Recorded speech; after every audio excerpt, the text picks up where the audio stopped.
one. Here we go.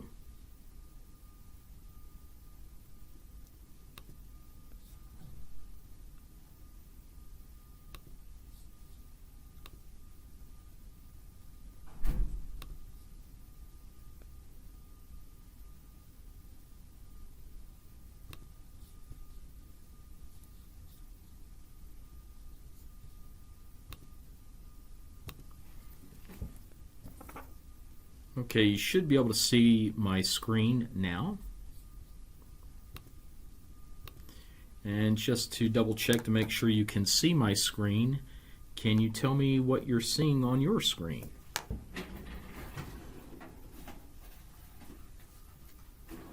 I'm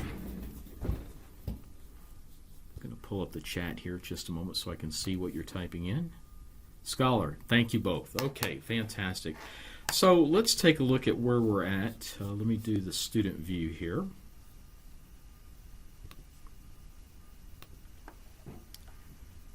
And the first thing we'll look at is I've updated the syllabus to reflect what we're doing this week. So this is the halfway point tonight. Once we're done, we've completed half of the semester. Boy, it's going fast.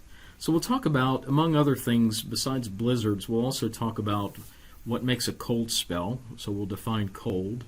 We'll also tonight look at something called mid-latitude cyclone, and you already know what that is. I'm just using a fancy term for it.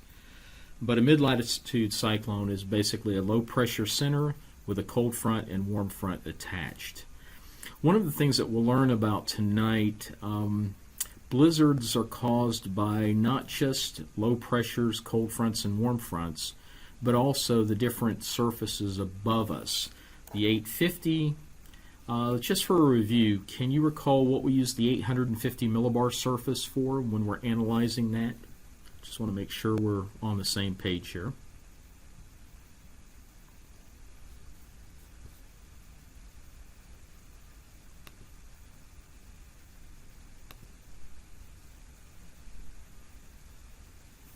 Recall the 850 millibar surface is about a mile up for moisture. That's exactly right. So we're looking at moisture and specifically a dew point depression less than or equal to 5 degrees Celsius. So again, we subtract the temperature dew point from the temperature. And just so that we can review, let's actually take a look at an 850 millibar chart from this morning.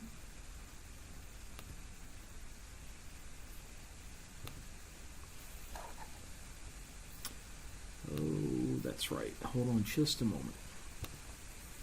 Clicked on the wrong one. So you'll notice I use this weather.rap.ucar.edu site.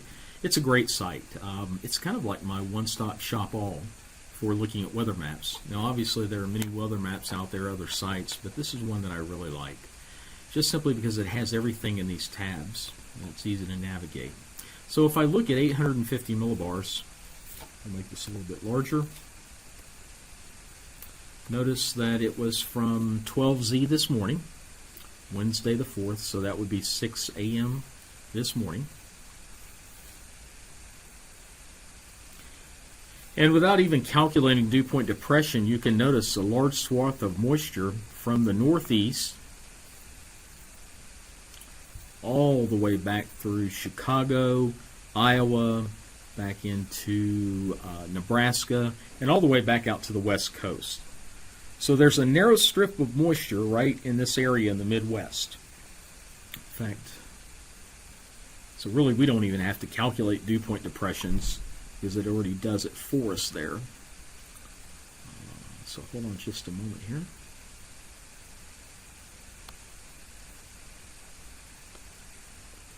So I'm just circling the large glob of moisture. Now, recall, actually extends back out here as well. And then notice there's another pool of moisture too. Now, do you recall last week when I was talking about a pool of moisture that was sitting back here over the Pacific, the South Pacific, southwest portion of the U.S., and it looked like it was moving in this area? That was the area of moisture that actually came up to the Midwest that actually helped produce our snow that we had on Saturday and Sunday. So what we had identified last week, just looking at the 850 millibar chart, is what provided moisture for us. We typically talk about the Gulf of Mexico being a moisture source. However, any type of ocean can provide the source of moisture in the form of water vapor. So it's interesting. If I look at the legend down here, I see that this area of green here that shows 90 to 100% relative humidity. A large area of Iowa is in that 90 to 100%, and then 80 to 90%, and beyond that 70 to 80%. And if I look at the wind direction is out of the northwest. And so the 850 millibar, sorry about this, it's resizing on me quickly here. But we see our winds out of the northwest. So it looks like we've got some drier air moving here, moving into the area. But for now, notice that we have moisture over Iowa. Any idea what we look for on the 700 millibar chart?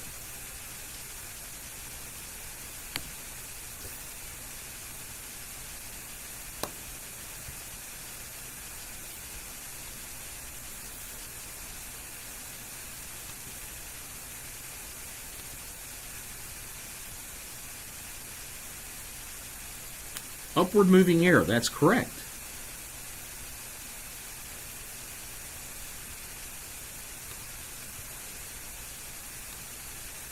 And we can actually find that upward moving air by looking at regions of troughs and ridges. And I'll identify that.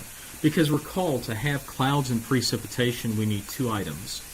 We need to have moisture, which currently over Iowa we do, although the winds out of the northwest are showing drier air moving in at 850 millibars.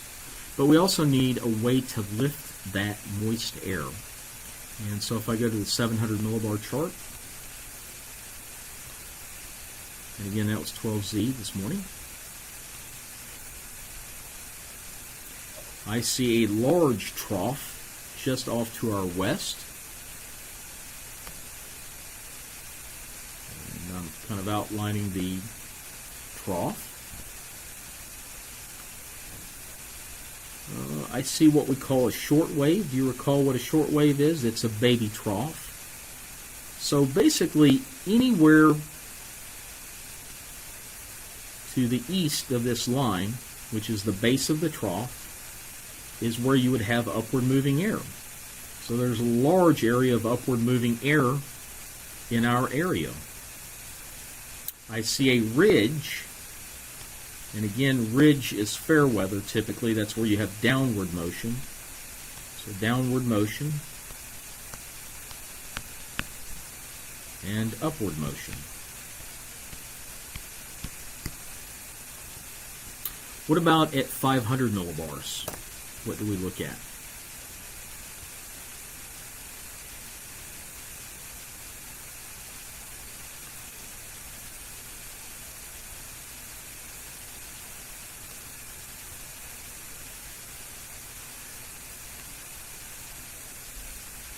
Any idea of 500 millibars?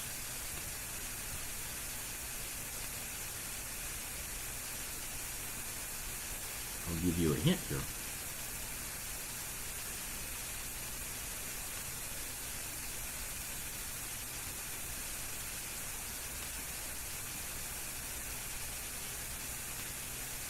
Vorticity, that's exactly correct.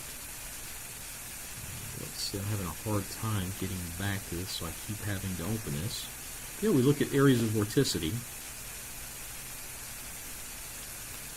And actually, to find vorticity, I go into the forecast part of this tab, and I'm going to use RAP model. Does anyone recall what RAP stands for? I can't. I'd have to go back and look at the notes. But it's a short-term model. It goes out to 18 hours. So if I do this, let's see.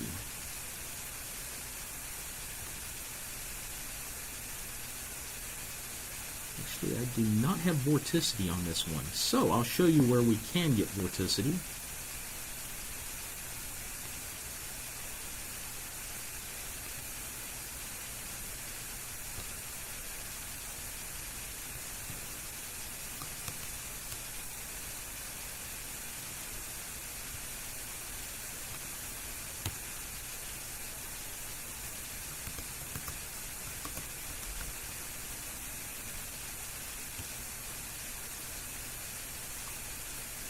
take a look at this College of DuPage.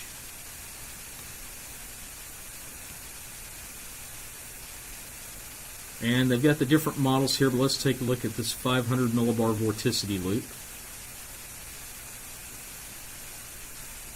I'm going to stop this here just a moment.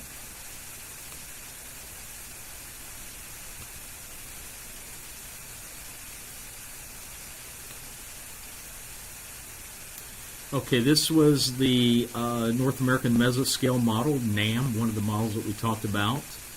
So you'll notice that these colors here that you're seeing are values of vorticity.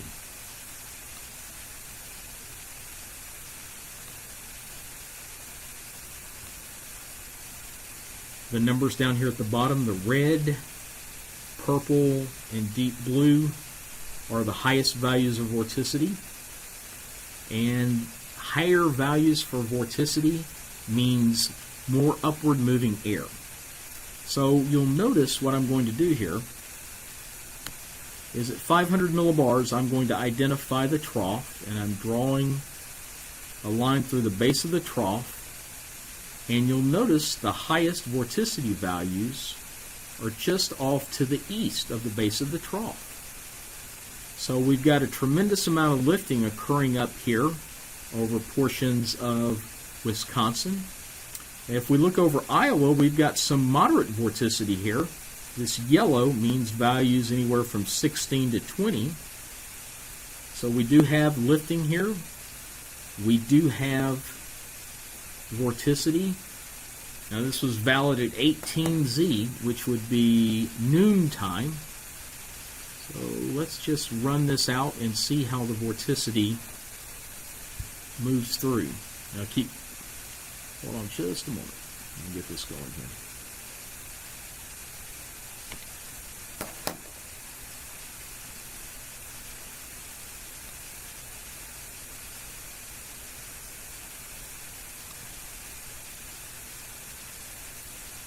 And so we notice the vorticity is moving off. See if I can slow this down here a little bit. It's moving too fast. So you see 24 hours from 18Z, the vorticity has moved off.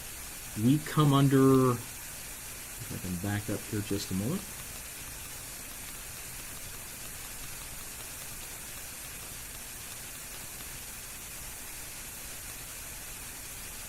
So at noon today, we had the highest value of vorticity just off to our north.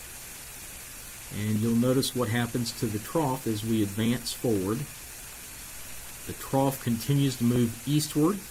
And in fact, you notice that the trough becomes quite sharp as it heads over to the east coast. Look at the tremendous lift over here. So it looks like the northeast, and it valid 18 hours from noon today, which would be 12Z on Thursday. So it should be some interesting weather over up in the New England states by 6 a.m. tomorrow morning. Now we have a lobe of vorticity exiting out of the Midwest as we head into tomorrow. So I will continue to advance this model.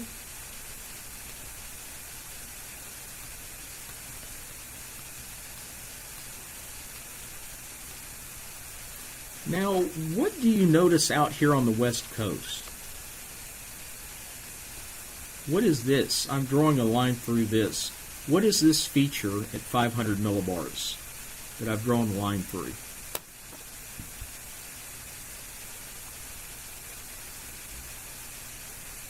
And yes, a ridge, exactly. So we've got a ridge coming up here. Now typically ridge, the weather typically is nice. Around troughs, however, inclement type weather. So this is valid for 12Z.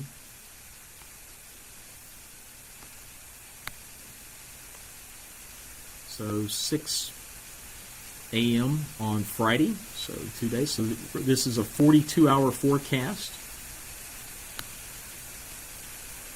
from noon today, 18Z, 42-hour forecast, valid 12Z Friday, February 6th. And also recall that the NAM model, we talked about that, the North American Mesoscale model, runs out to 84 hours. So let's just continue taking this thing through. The ridge continues to build. Now notice there's some vorticity coming across southwest Iowa. Actually central and southwest Iowa. Notice we've got higher values of vorticity out on 3Z Saturday, so that would be Saturday, actually that would be Friday night at 9 a.m. Now we've got upward moving air here. Don't know if we'll have sufficient moisture. We'd have to check 850. So we've got several lobes of vorticity and then very low values of vorticity moving in by the time we hit noon on Saturday. Now I'm curious,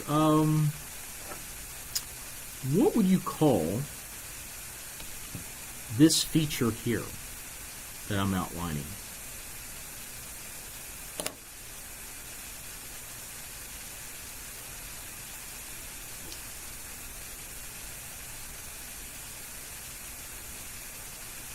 Yeah, a mini trough, or what we would term a short wave.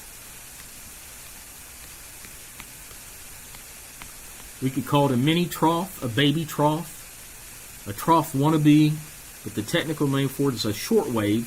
Now notice this is a very pronounced trough out here across Canada, southwest Canada. Very pronounced here, but here is just a little baby trough. And notice there are high values of vorticity with that as well. These little baby troughs, here's another one. Let's see. Oh, here's another one out here. Typically have values of vorticity. So a lot of times these little, and this is a little trough right here, although it's harder to see, but you have values of vorticity. So these things are running through as we go into the future. Let's continue to take this out. We're at 78, 81 hours, and then by 84 hours, which would be valid at midnight on Sunday morning. So we have some areas of vorticity here. Good. Now, as I was preparing for this week, one thing I don't think I really talked about, in fact I know I didn't, is the 300 millibar level.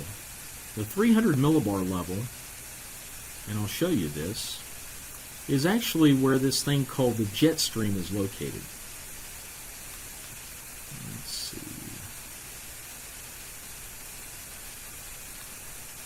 Now, I'm just curious, anybody have an idea what a jet stream is?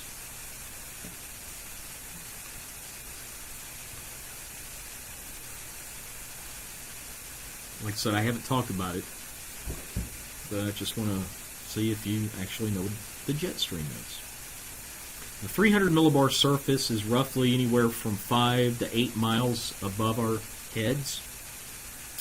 Let's see.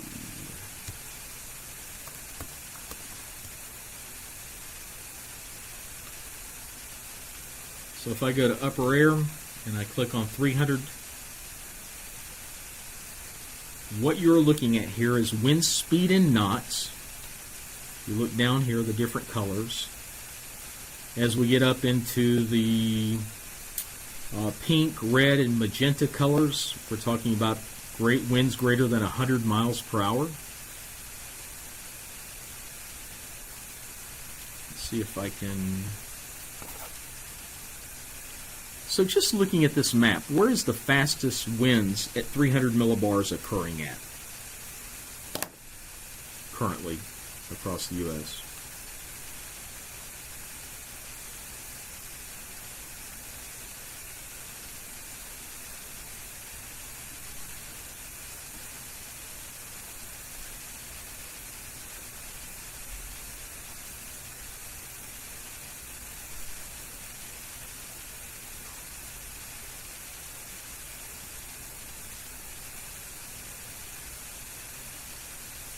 Any idea? The fastest wind speeds? Using this color key code down here.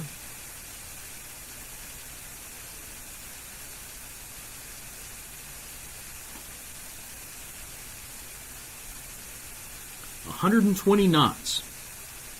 So you're saying some red here? Yes, I would agree with that. We have wind speed right here, a very narrow area of wind speed, anywhere from 5 to 8 miles above the surface, right where I'm circling, and also here. So those are the fastest wind speeds. So these winds, the fastest areas, actually all of this area here that I'm outlining, is what we call the jet stream. These fast-moving areas of wind. The smaller, faster areas are what we call jet streaks. J-E-T-S-T-R-E-A-K-S, jet streaks. And I'm going to talk a little bit more about that tonight because I have not covered that in previous sessions. So I'm going to start up this evening's PowerPoint. Like I said, we're going to do a little review here early on and then move into the new stuff, the good stuff. So I talked a little bit there about the 300 millibar chart. We use that for, pardon me, sorry about that phone ringing there. We use that for the jet stream level. I have a little YouTube video here that talks a bit about the jet stream. It's a short video. We'll take a look at that.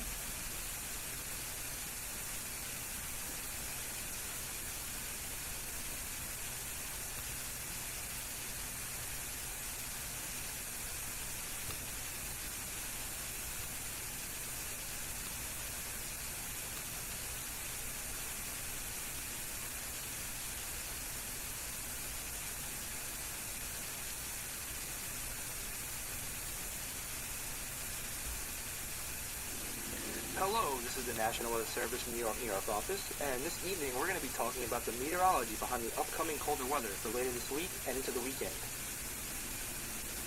So let us first define what the jet stream is, because this actually has a very important factor in why we are going to be seeing the changes in our weather for later this week and into the weekend.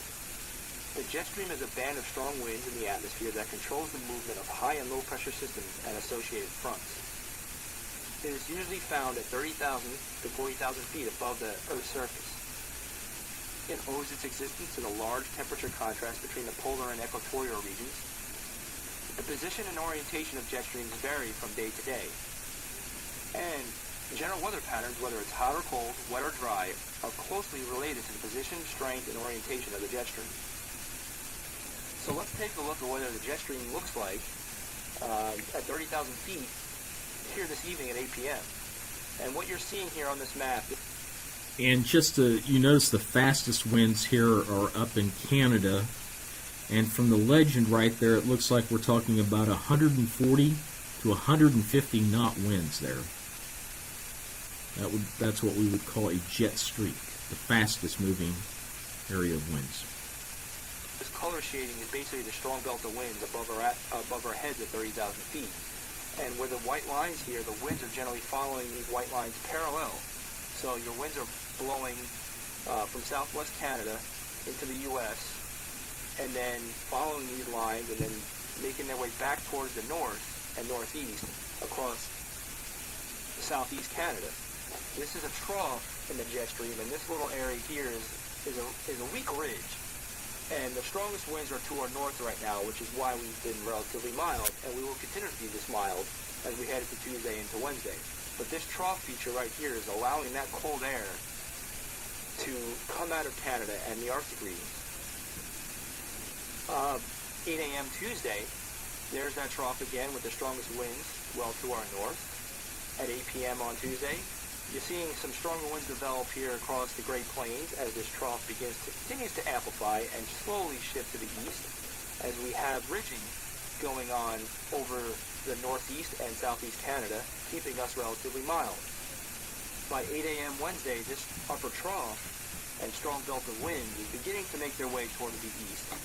We're still in ridging here, so we are going to stay warm on Wednesday, but as this strong belt of winds begins to push its way to the east, it's going to help send a cold front across the area. So basically the cold front's going to be right on this Now we're going to talk about, a little bit later this evening, the relationship between these strong winds, anywhere from 5 to 9 miles above our surface, to surface cold fronts. The jet stream is going to play a critical role in the intensity of a low pressure center. Recall that a low pressure center, you have upward moving air and inclement weather. So these jet streams, now notice I use the plural of jet stream, because there's what we call a subtropical jet stream that will come up from the tropics, and then the poleward moving jet stream as well. Edge of some of the strong winds beginning to make their way over in our upper atmosphere at 30,000 feet as this trough begins to slowly move to the east. And then by 8 a.m. Thursday, you're starting to see those strong winds really begin to make their way towards the northeast and over the northeast by 8 p.m. Thursday. We have this large trough in the upper atmosphere. This is going to help to send all that cold air right into the U.S. and then the northeast. But I do want to make sure I emphasize that the cold air is first coming out of Canada into the central and northern plains and the central U.S., and they're going to make its way to the east.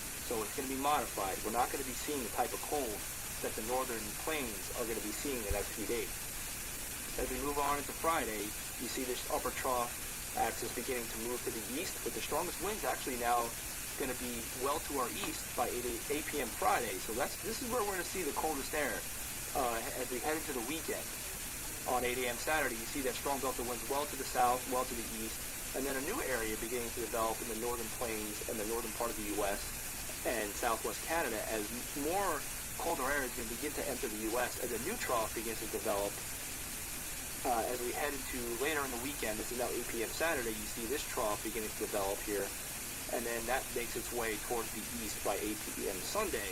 So there may be a new reinforcing shot of colder air, but again, this is first going to make its way into the central and northern U.S.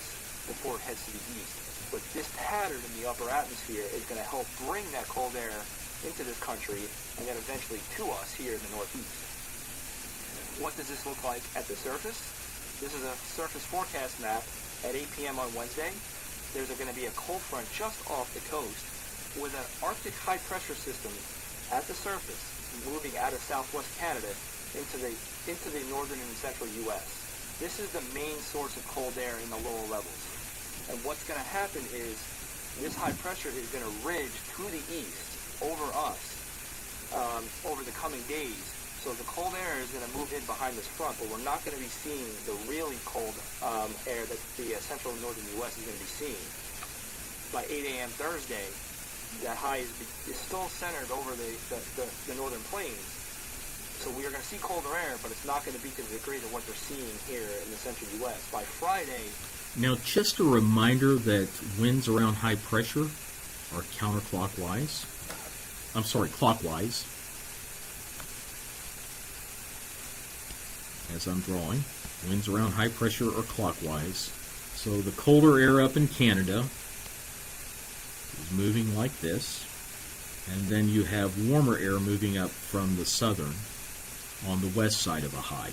Around low pressure, winds are counterclockwise, again bringing cooler air down from the northwest and warmer air up from the southwest.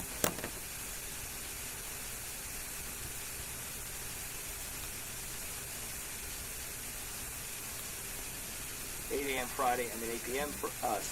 Saturday, that high begins to move to the east and almost is going to be located right over us by 8 a.m. Sunday. And that's going to be the time we're going to be seeing the coldest air. However, again, it's going to be modified. It's still going to be cold below normal, but it's not going to be to the degree of the type of cold air that they're seeing in the central U.S. initially. And then you see here at 8 a.m. Sunday, another cold front beginning to develop. Okay, he's just talking about fronts. He's gotten off of jet stream, so we'll get back to where we were at.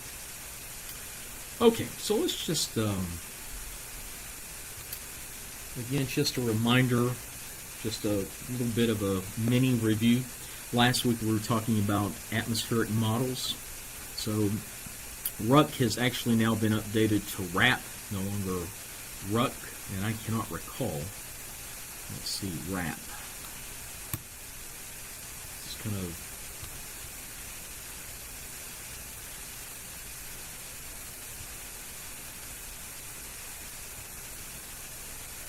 I don't know if they had notation there for that. Give me just a moment. We'll look it back up here.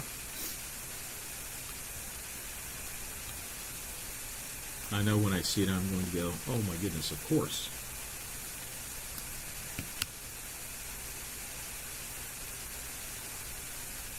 Here we go, rapid refresh model. So rapid refresh has replaced the ruck. Okay, rapid refresh. I don't care if you remember the acronyms. I just want you to know that it's an atmospheric model. That's the key. Okay, so you see there we have several different type of models. The ones that we're going to concentrate on is the North American Mesoscale model, the Rapid Refresh model, and the Global Forecast Systems model. Those are the three models that you will see on UCAR RAP, that site.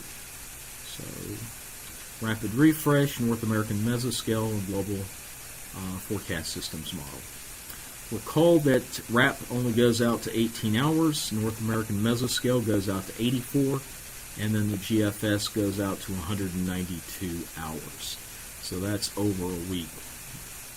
So you would consider North American model, North American Mesoscale, and GFS what we call medium range models. They go out beyond a week, and then of course the Rapid Refresh model is what we call a short range model, only goes out to 18 hours. Long range models are like climate models that are put out by NSEP. We have the European model, and the one thing I noticed when we were looking at last week the video from the Weather Channel, they kept mentioning the European model. It is a tried and true model. That model was developed, I believe, in the early 1970s, and it does a really nice job. So you'll see a lot of forecasters look at the European model.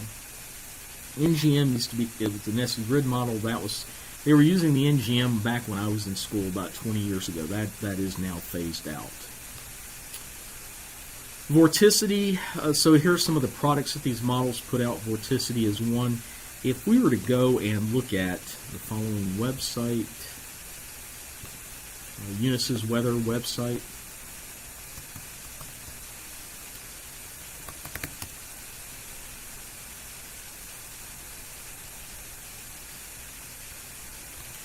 you'll notice that they have all these different models here. The North American Mesoscale, Weather Research Forecasting Model. Those two names are referring to the same model. So, for instance, if we look at the RAP model, the Rapid Refresh, let's see, they should have vorticity, at least I thought they did. Let's check North American Mesoscale.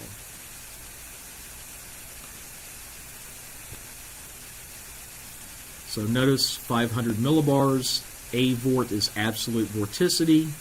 Looking at this one, this North American Mesoscale, 12 hours valid 0Z Thursday, which would be 6 p.m. this evening. So valid 9 minutes ago. So where do you see a shortwave trough? I see a very shortwave trough on this particular map here. Can you identify the shortwave trough? Yeah, Louisiana, exactly. That's where I'm from. So you see this little shortwave right here. I'm drawing right through the base of the trough. And you notice some very strong upward moving air just to the right of that. Let's see if there is sufficient moisture. Let's take a look at the 850 millibar.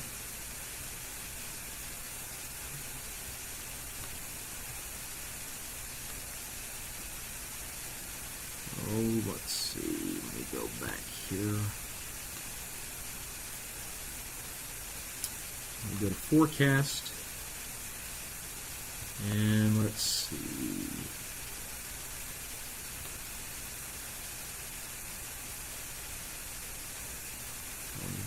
Not winds. So at 850 millibar temps.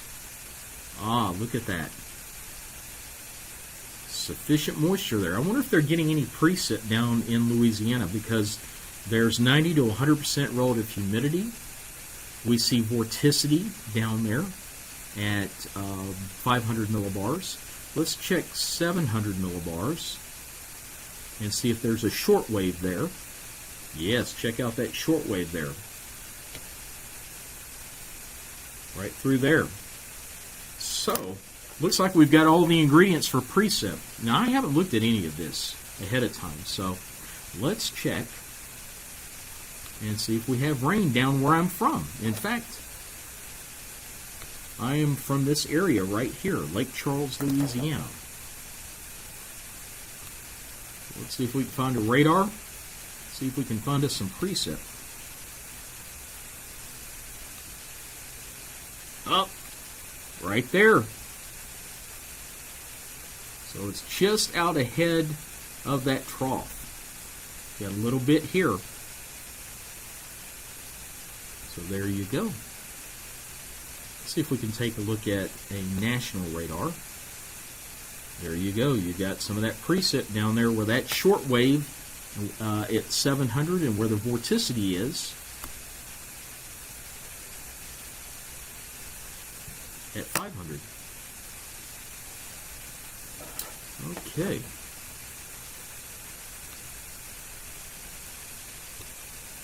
Go Saints. There you go.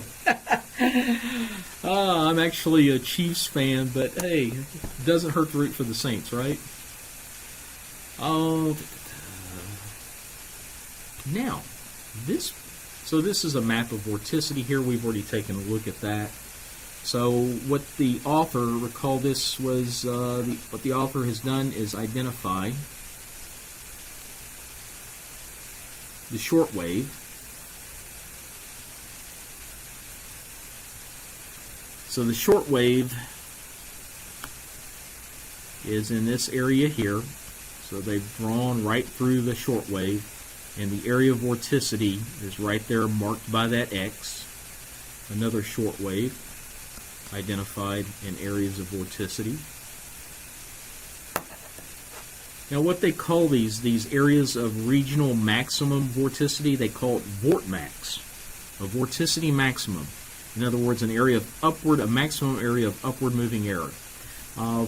Just kind of as a side note, and I digress for just a moment, when we got our Beagle pup back in 2004, being a meteorologist, my wife and I being meteorologists, I wanted to name our dog Vortmax, but my wife didn't go for it. But his name is Beaufort,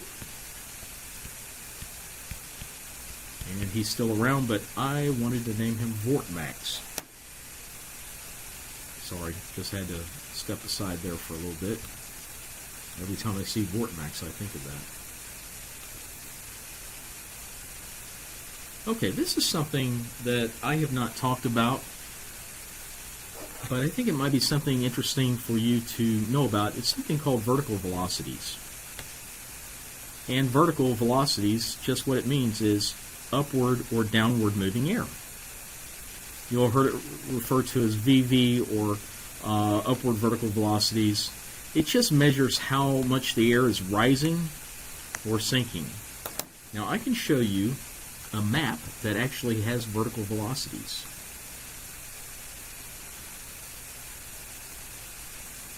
And I think it's at the Unisys weather site. Let's go back over to Unisys here. No, in fact, if we go back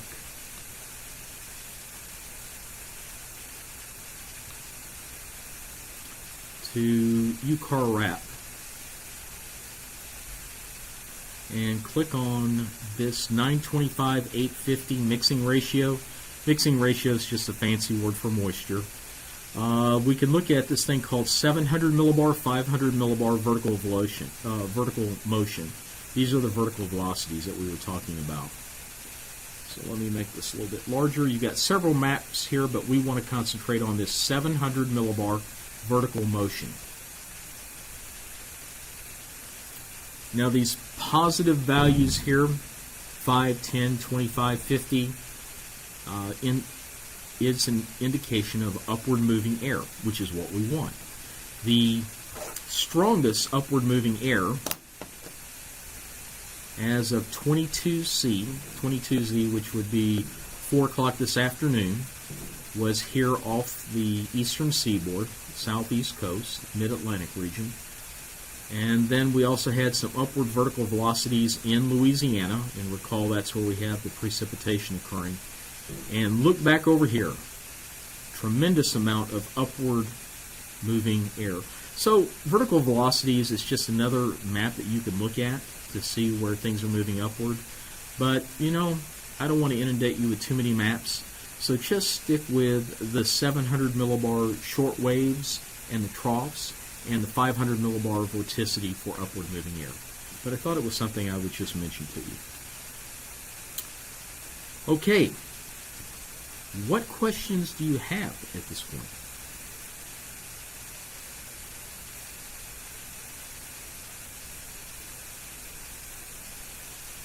Feel free to type any questions that you have in right now.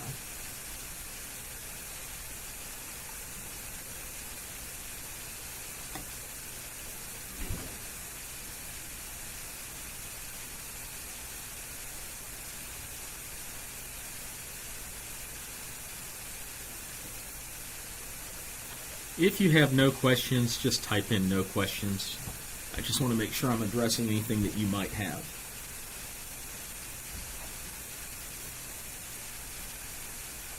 Thank you. Okay, what you're looking at here, thank you. What you're looking at here is a schematic of how models are created. Atmospheric models such as the RAP, GFS, Global Forecast System, and then North American Mesoscale model. So what ends up happening is that, recall that twice a day at 12Z, which is 6 a.m. our time, and 0Z, which would be 6 p.m. our time. In fact, the time as of this particular part of our presentation is 6:18. So 18 minutes ago, weather balloons in the U.S. were launched. Davenport launched one. Omaha, Minneapolis, International Falls, all of these areas, Lake Charles, which is where I'm from, Shreveport, all of these areas launched weather balloons right about the same time.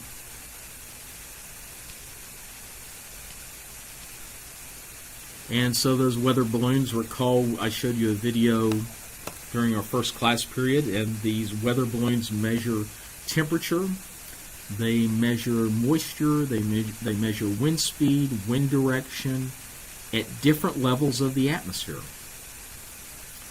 And in fact, this is all over the world, not just the continental U.S. Canada launches weather balloons. Mexico launches weather balloons. Russia, Asia. So what we end up seeing is that those weather balloons are launched. So that's this part where data is collected around the world. So right now as we're speaking, as of 19 minutes ago, those weather balloons all over the world, they're now collecting data as the balloon's moving upward and then sending it back down to receiving stations. And so this data is then sent to World Meteorological Centers. Here are 3 that are listed here: Washington, Moscow, and Melbourne. There are more, but this is the ones that are listed. The data for the U.S. is then sent to what we call the National Center for Environmental Prediction, what we call NSEP. And so what this government agency does over in Camp Springs, Maryland, it begins to process this data. And in fact, some of this data is put out as what we call analysis maps. You know, like the 850 millibar map, the 700 millibar map. Those maps that we were looking at, those are produced by the processing. So they have to kind of massage the data, because the data, let's see, what's the best way to describe this? Sometimes the data can be contaminated, and so they have to check to make sure that the data is correct, and then they produce these 850, 500, 700. So basically, let me just show you the maps that I'm referring to.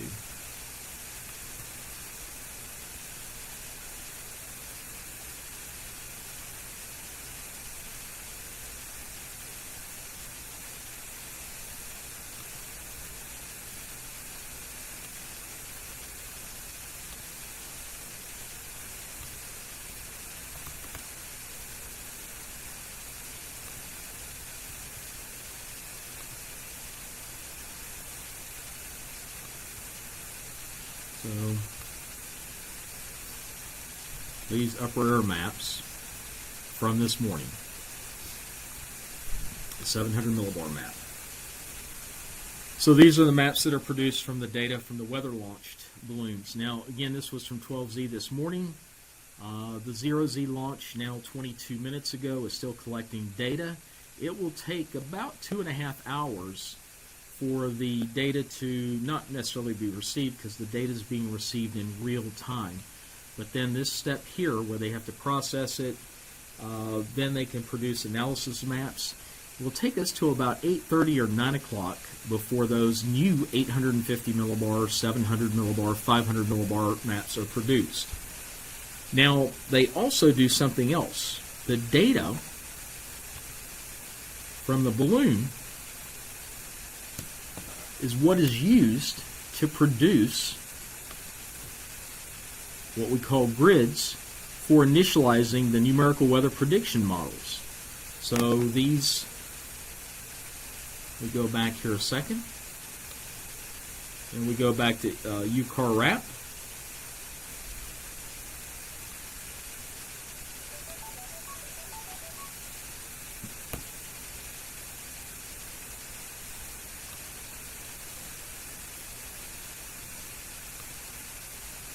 So if we look at like the wrap model,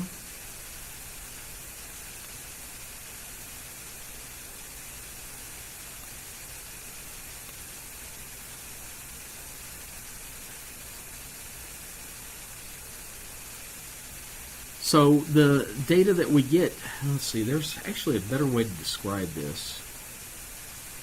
Back up here just a moment.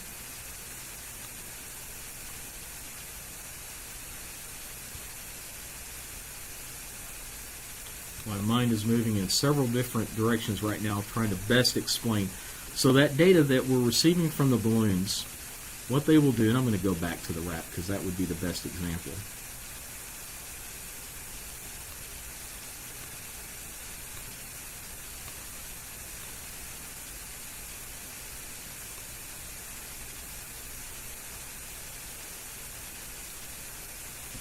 So what they do is they start off with this particular 0-hour forecast or grid.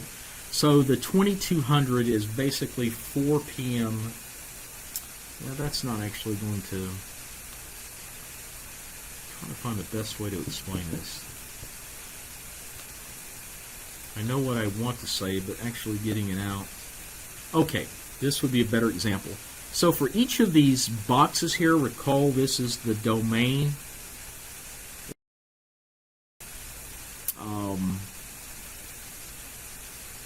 Apologize here. I'm trying to think of the best way to do this, and I think the best way to do this is to look back at this. Appreciate your patience.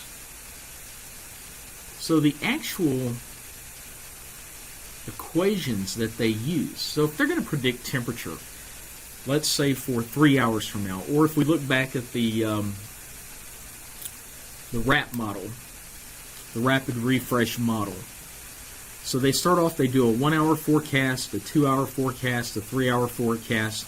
They use an algebraic form of these differential equations. So this is calculus. They use these types of equations, in other words, the east-west component of the wind, the north-south component of the wind, vertical velocities, multiple things. They will use these equations to actually predict the future state of the weather at each of these grid points that you see here. Okay? So they're going to predict north-south winds, east-west winds, temperatures at every hour for those numerical models. So then what they do, so for instance, let's go back to the RAP model.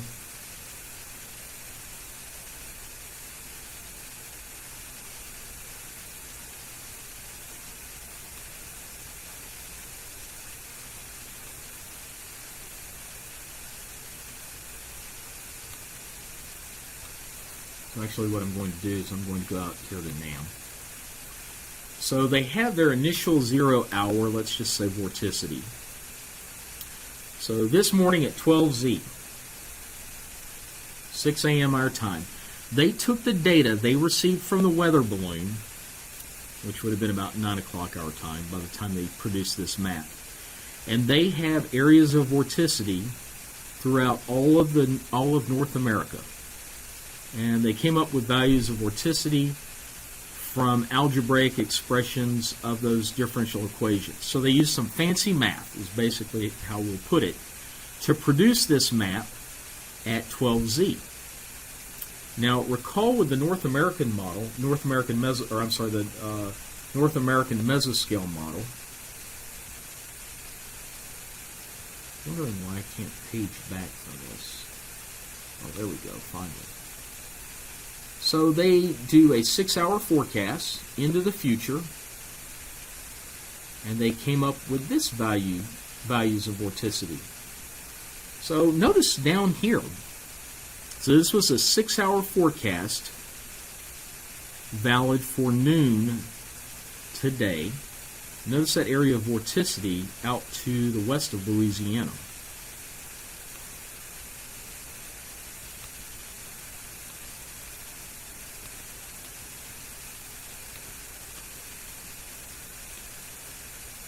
Can't get back here. Hold on just a minute. So if I go back to the PowerPoint slide,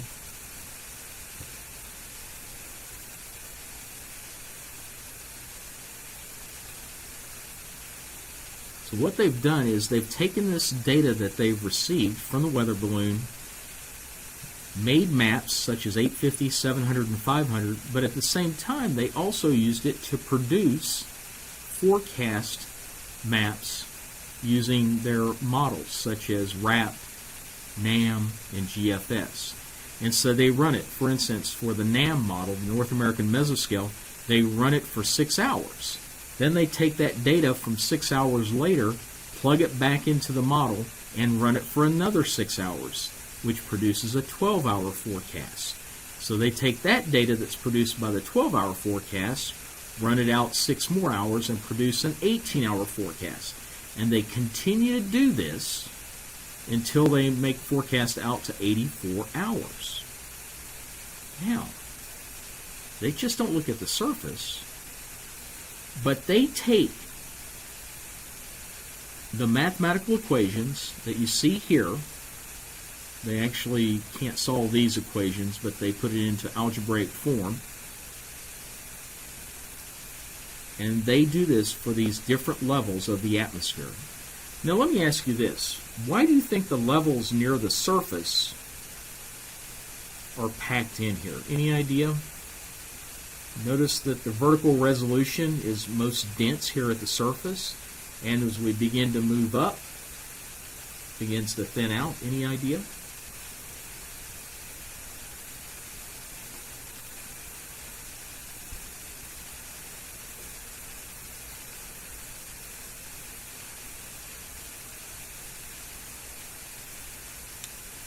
Well, actually what it ends up doing is it's replicating our actual atmosphere. Notice that we talked about during our first class period that most of the molecules are located right near the surface. and then, in other words, it was most dense near the surface, and as we went up into the atmosphere, density decreased rapidly. Plus, we have the ability to take more data, or the data is typically finer down here at the surface as compared to as we go up into the atmosphere. But basically, this replicates the density of the atmosphere. So we not only do these mathematical models, or these mathematical equations on this level, but we do it on this level, this level, this level, this level. I believe there's something like 67 levels. And this is at one city. Okay? This is at one city. So you can begin to realize there's a lot of number crunching with these numerical models. So what ends up happening is that you have these surface observations. You remember this from the first week.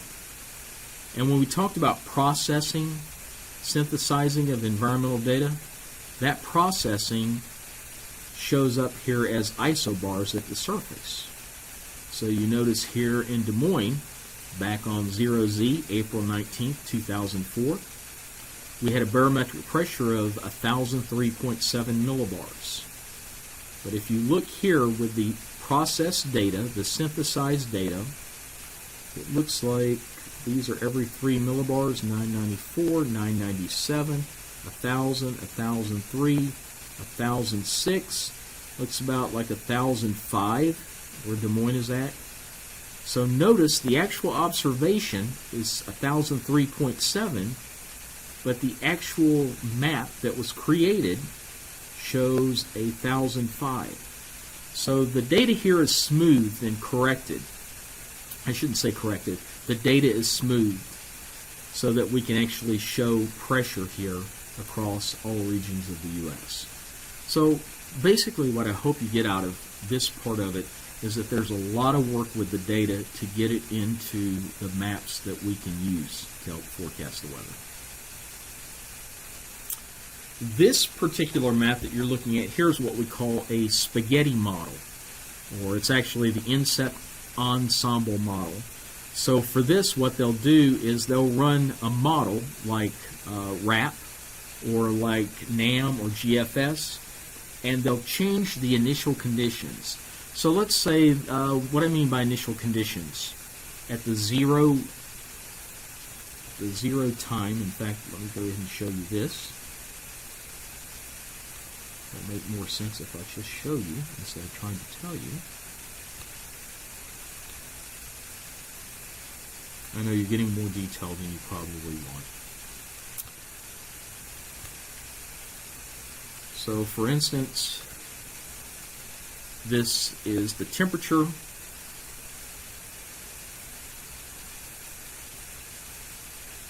at 12Z this morning. You can see the different temperatures here. And so what they might do is they'll take this initial temperature map and they'll run the model for this particular temperature here at Des Moines. And then they may change the temperature slightly in the model. Instead of, let's see, 30, 25, 20, 15. So they might have entered an initial temperature of 17 degrees Fahrenheit from the observations. But then to run the model again, they might have changed it to 20 degrees or 18 degrees and run the model multiple times. Now, what you'll notice, the different runs of these models with different initial conditions, they're all doing about the same. They're very close together. However, sometimes you get this type of look, where it's what we call a lot of noise. So different beginning or initial conditions produce different results. There's not a high level of confidence in what we're looking at here, and this is 500 millibar heights, compared to what we're looking at here. So there's just small variations, yellow, green. So that's what we call ensemble modeling. This particular, we don't necessarily just do to produce maps, but what you're seeing here is a numerical model of a thunderstorm. And so these different colors here represents upward moving air in a thunderstorm. And in fact, what you see here in the middle, let me just kind of blow this up here.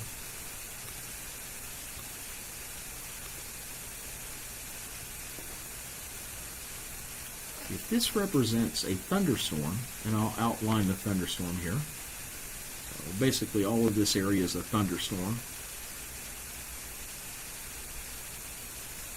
And we see upward moving air with the red lines and downward moving air with the blue lines. What do you think this is right here that's tightly wound? Just take a wild guess.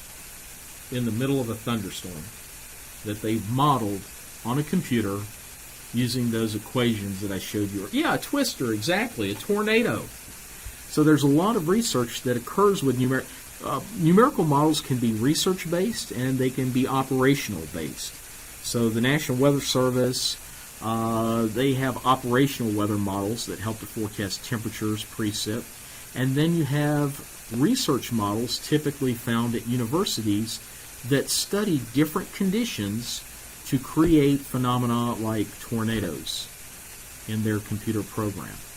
And so they may enter different temperatures and run the simulation. They'll enter different moisture values, multiple things, and they can create this type of simulation. Pretty cool stuff.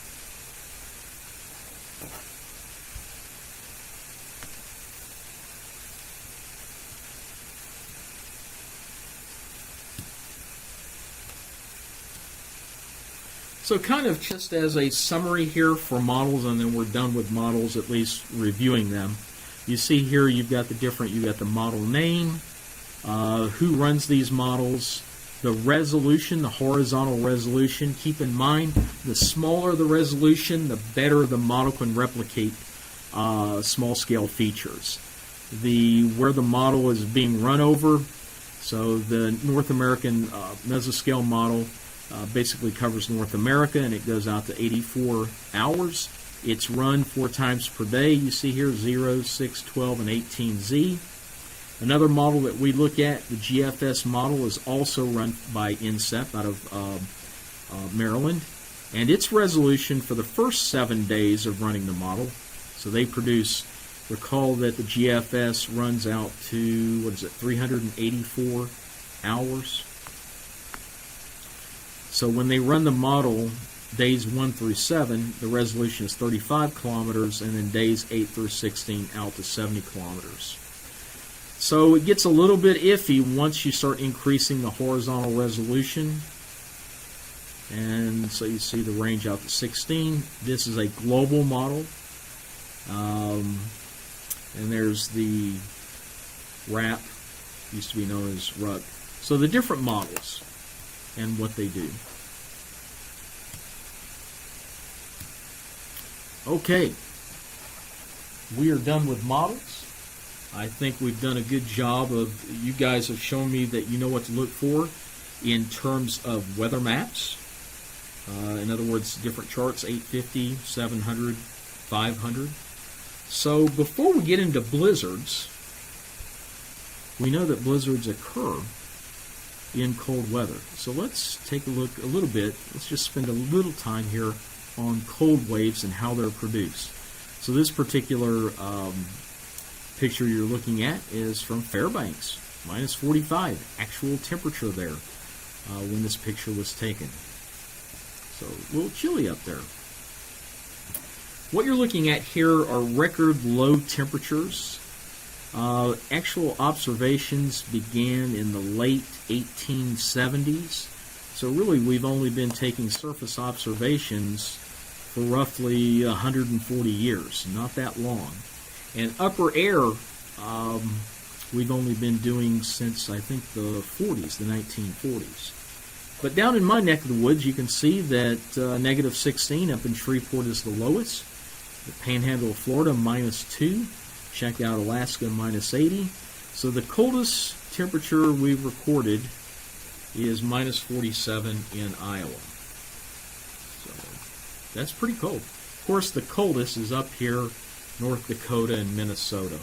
I thought it was interesting. Hawaii, the big island of Hawaii, actually got down to 12. Man, that must have been an incredible cold spell for that area to get down so cold.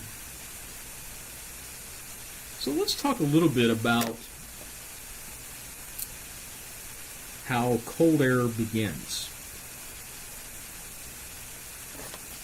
So this particular schematic, you see snow here on the ground.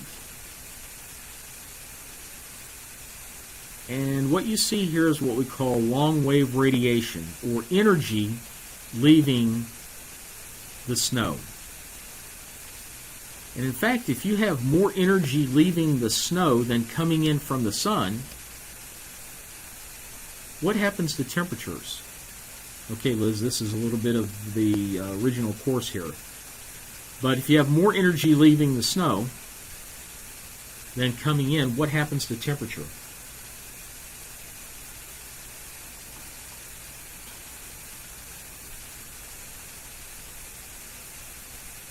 Yeah, cooling, exactly.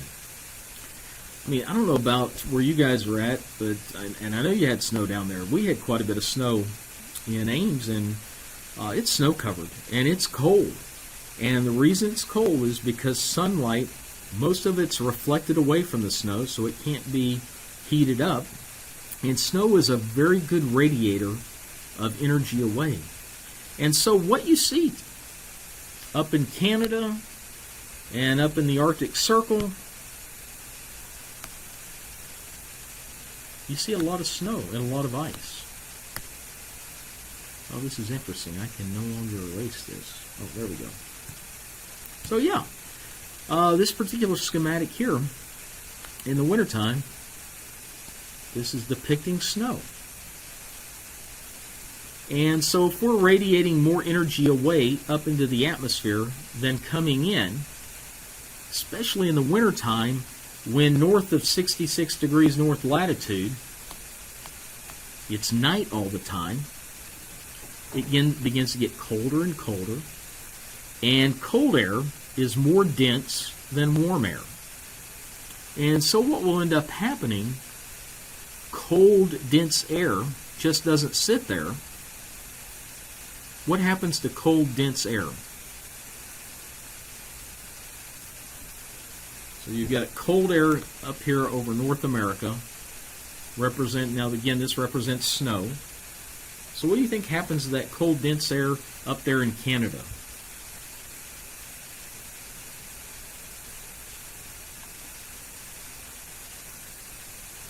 Begins to move, exactly. And recall from, I think it was our second class, we talked about air masses.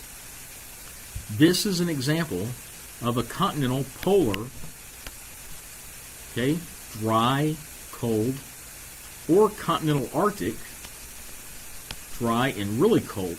So this air mass over thousands of miles sits there, it begins to cool, cool, cool, and since it's more dense than warmer air, it will begin to move away from its source region and begin to move southward toward the continental U.S., down to us, exactly. Dead on. Now, what you see here, these lines here that I'm outlining, is a reflection of the jet stream. And you also have a low pressure here out in the Gulf of Alaska. Do you recall the wind, how winds flow around low pressure, clockwise or counterclockwise?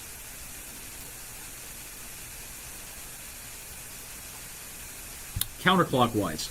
So these winds bring up warm, moist air up to the north, and it begins to bend the jet stream like what you're seeing in this air here. Now, this jet stream, the winds at about 300 millibars, anywhere from about 5 to 8 miles up above us, begins to bow upward. These winds also help to transport that cold air down to the south.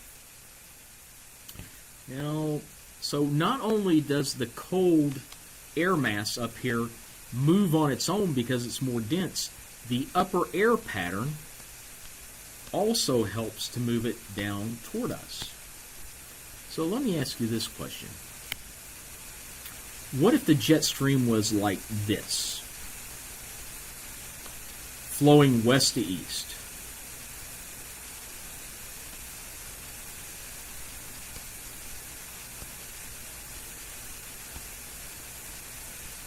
Instead of what you see in this particular period. What if the jet stream, the 300 millibar winds, were west to east? What would happen to the cold air sitting up here?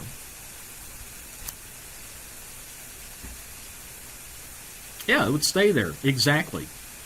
So anytime we have this westerly wind coming in from the Pacific, and by the way, earlier in January, you recall when we had that January thaw for a couple of weeks? Boy, that was nice.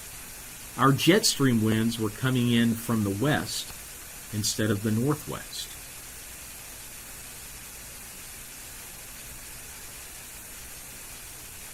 So they get excited when the jet stream does what? Let's see. Oh, hold on a second here, Liz. When the jet stream is above the border. Yeah, you guys can keep all that cold air up there, man. That's So the jet stream plays a big role in at least dislodging the cold air. I'm building toward a puzzle here you'll see here in just a few minutes.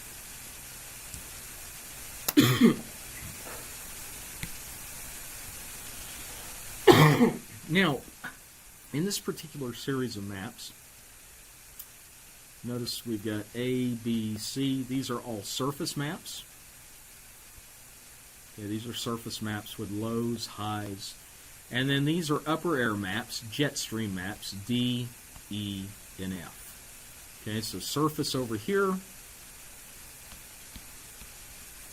and jet stream map here.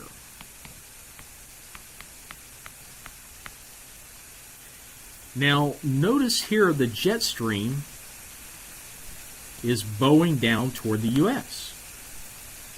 So that means that surface high pressure that's sitting up in Canada, high pressure, more dense air, cold dense air, will begin to move southward. Now, what else will help? Oh, you can't hear me? Okay, hold on a second here.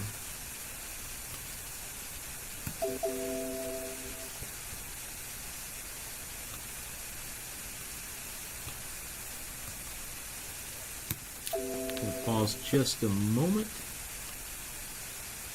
to make sure that we're still connected here.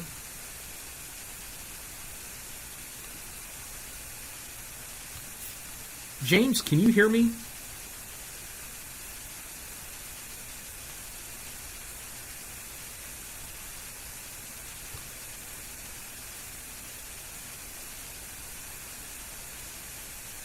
James, can you hear me?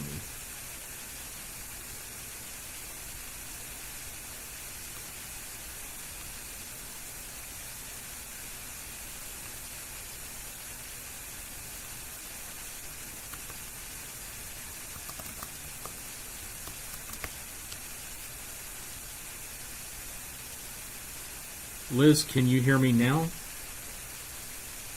Okay. Oh, yeah. Thanks for the heads up.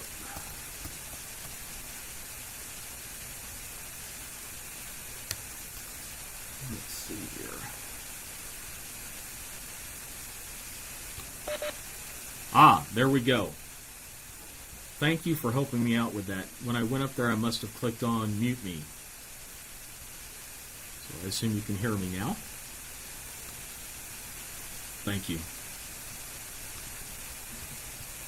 So what I was showing there,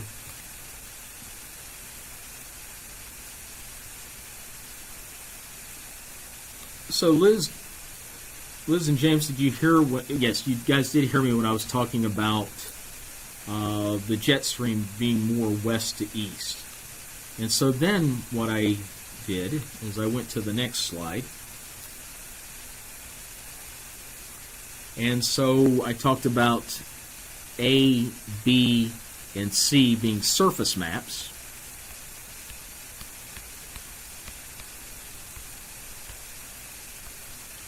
and D, E, and F being jet stream maps.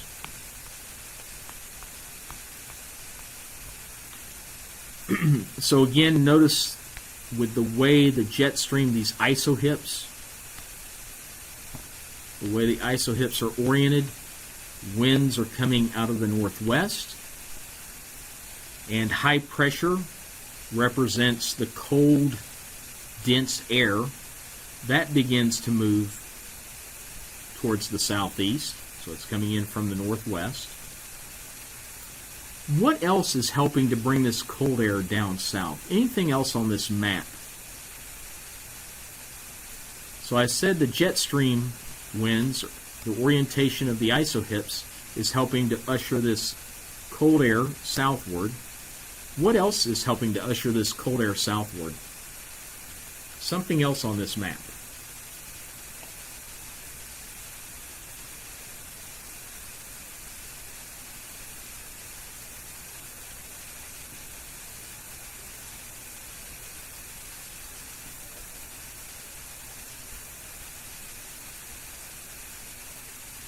Well, it's this low pressure center. Notice the number of isobars around this low pressure center. The more isobars, the stronger a low pressure center is. And we know that winds are counterclockwise around low pressure. And so that strong low pressure is helping to usher in the cold air from the north as well. So the combination of the orientation of the isohips helping to bring air in from the northwest, and the strengthening low pressure is helping to also bring the cold air down south. Now, what do you notice about the strength of the low pressure as we go from A to B? If the number of isobars, if the increasing number of isobars around low pressure is indicative of strengthening low pressure, in other words, strengthening upward motion, is the low pressure strengthening or weakening as it goes from A to B here, map B? Is this low pressure stronger or weaker than the one in map A? It's weakening, exactly. We're going to learn why this happens here this evening. And so that's key. A strong low pressure center, keep in mind low pressure is upward moving air. We want a lot of upward moving air if we're going to produce a lot of snow.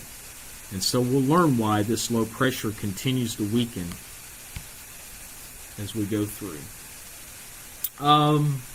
So what they did with this particular one in Urbana-Champaign campus for the University of Illinois at Urbana-Champaign, it's showing the mean daily temperature, which is the average of the high temperature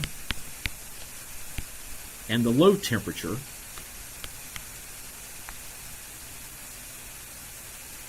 per day. So back in 1899, the average temperature at Urbana for a particular cold spell was 16 degrees Fahrenheit. Now, that doesn't mean the whole year of 1899, but at a particular day or set of days, they had a really strong cold spell. Back in 1983, they also had a very strong cold spell where the average temperature was 16 below Fahrenheit, 16 degrees below zero. I remember this one in 1983. I was down in Louisiana, and it was mighty cold down there. That was right around the Christmas, between Christmas and New Year, was when this cold spell. It was a 6 to 7 day, week-long cold spell. And then the next set of coldest temperatures, average temperatures, was back in 1982 and 85. But look at all these cold temperatures between 1888 and 1940. Quite a few records here, not as many over here. I'm not trying to make a comment about global warming. Not at all. What I just noticed was a lot of the coldest temperatures occurred back at the end of the 19th century. Global climate change, global warming is a whole different topic that I cover in my other class. Okay, let's see. So, back in 1899, February 12th and 13th, very cold. Look at that, -5 in Shreveport, -15 and -13. In Arkansas, these are the type of temperatures we see in Iowa. What helped produce this type of cold spell? Well, it was an Arctic front, a cold front, that was down in the Gulf Coast states, and this very strong high pressure. These are the isobars, so 1060 millibars. Recall that the average pressure is 1,000 millibars. This was a very strong. It's rare that you will see 1,060 millibar. It's rare you'll see anything north of 1,040 millibars. And so we had really cold air coming out of Canada back in 1899 that helped produce this type of cold air. Just for your interest, Russia, check out these average temperatures in Fahrenheit for January. Ooh, they finally warm up to freezing in May. That's their average temperatures. And in fact, June and July and August are not too bad. And then going from November to December, really cold. Notice they don't get a lot of precipitation. Here's a wind chill chart that you can refer to. You can find these wind chill charts all on the web. But the way you interpret this is actual air temperature. This is the wind speed. This is the formula that they use to calculate wind speed.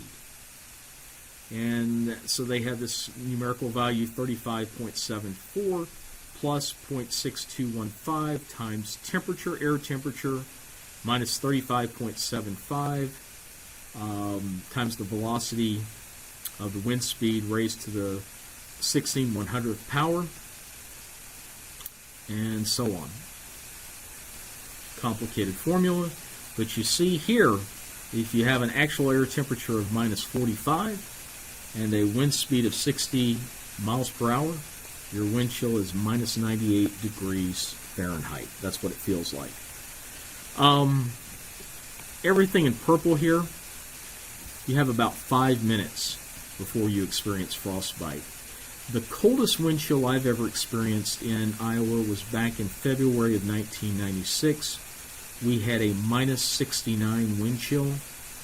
And I do recall the winds were really, this about right here. Actual temperature was minus 30 degrees Fahrenheit. Wind speed was in the mid-30s. And like I said, we had a minus 69 wind chill. That was brutal. In fact, there were 2 episodes in February of 1996 that were quite cold. I'm just curious, Elizabeth, up in Canada, what is the coldest wind chill that you ever experienced? Can you recall? Probably a lot colder than minus 69, I'm guessing.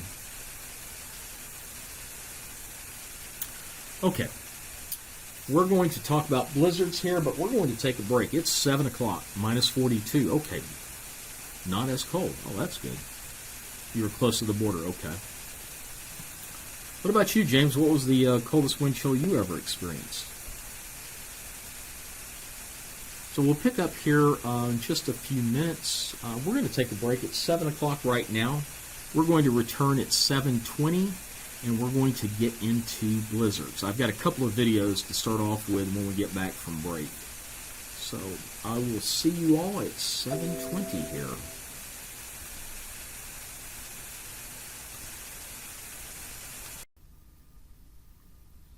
Okay, welcome back from break.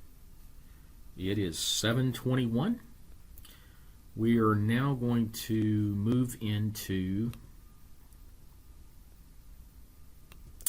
Blizzard, the section on blizzard. So let's talk a little bit about that. I have a couple of YouTube videos, short YouTube videos. But as you see on the screen right there, there's the definition of the blizzard. Blizzard warning is issued when you have winds of at least 35 miles per hour or higher, with considerable falling and or blowing snow. Now that's interesting. You can have something called a traditional blizzard, which is falling snow, heavy falling snow and strong winds, or you can have something called a ground blizzard, which means it's not snowing, but there's a recent snow that has occurred. It's the dry, powdery kind and can be whipped up by winds very quickly. And so we will actually talk about this.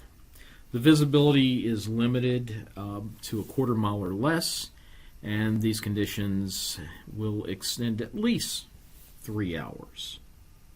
So let's take a look at the videos.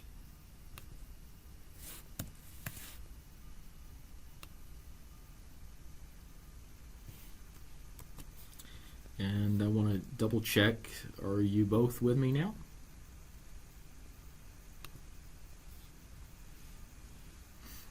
Thank you, Liz. What about you, James? Thank you. Appreciate it.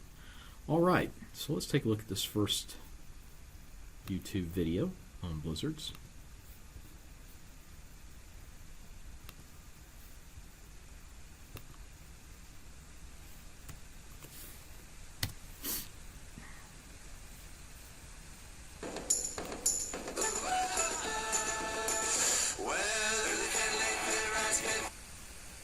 Well, most of us have a rough idea of what a blizzard is, but do you know what the specific definition involves? Well, for one thing, a lot of wind. Frequent wind gusts to 35 miles an hour. I mean, that's wind that's really howling, and what that wind has to be doing is kicking the snow around and reducing the visibility to less than a quarter mile. Now, notice here, due to falling and or blowing snow. It doesn't necessarily have to be falling out of the sky. It can just be that there's snow, loose powdery snow on the ground, and you've got that kind of wind kicking that snow up, and that is a blizzard too. It's called a ground blizzard.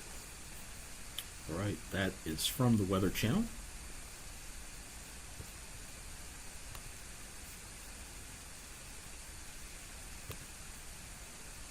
And then the second YouTube video on blizzards.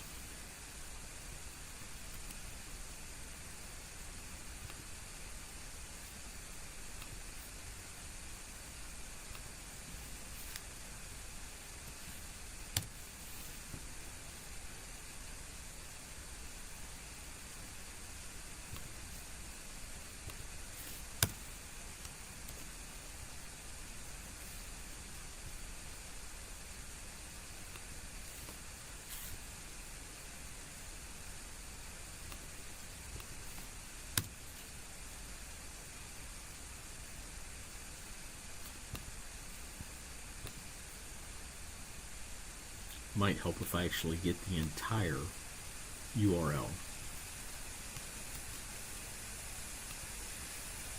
It's never user error, is it? It's computer error.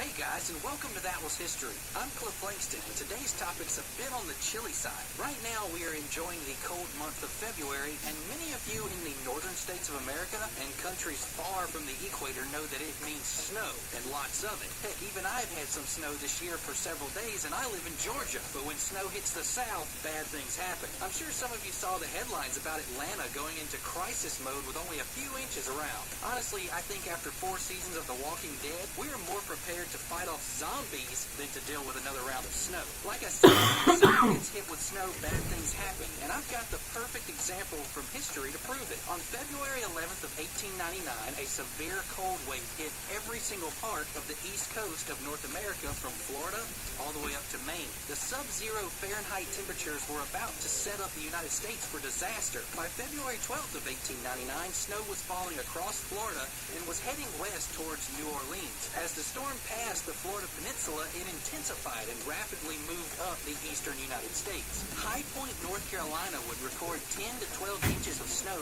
with incredibly low temperatures for the area. As the storm continued to move, Washington, D.C. would record its all-time high single snowfall of 20.5 inches for the time period. Surprisingly, that record has been broken since. I can't even imagine, but we are still not done with this storm from 1899. Cape May, New Jersey recorded 34 inches of snowfall, which remains the standing record for the state of New Jersey. What's interesting about this one is the fact that Cape May is typically one of the least snow-covered areas of New Jersey. Just so you know, 34 inches is about 2.8 feet. That would come up to just a little shy of half of my body. We still aren't done though, because I promised you some southern examples. The day after all of this occurred, the port of New Orleans would be completely iced over with drift ice floating out of the Mississippi River into the Gulf of Mexico. When I hear drift ice, I think of Antarctica, and that's a scary thought. I know the ice was nowhere close to Antarctica's size, but it's really strange to think about. Did you know that the country of Cuba was even hit by this disaster? The country experienced hard frost that ended up killing and damaging many of the country's crops. All of this action became known as the blizzard of 1899, aka the Snow King. The only other cold wave with this much impact in the South was the 1985 Florida freeze that forced the citrus grove industry to move from central Florida into the southern parts of the state. I remember that This type one. of weather is very intimidating to me, but it doesn't even come close to the weather portrayed in movies like The Day After Tomorrow. Do you think we could ever see a weather system so bad that it replicates our worst fears portrayed in movies? I certainly hope not, No. but the weather can be quite mysterious at times. Leave us your thoughts in the comments section down below. But before you go, I want to thank you for watching this episode. If you Okay, so let's talk a little bit about blizzards. Give you a little bit of background here.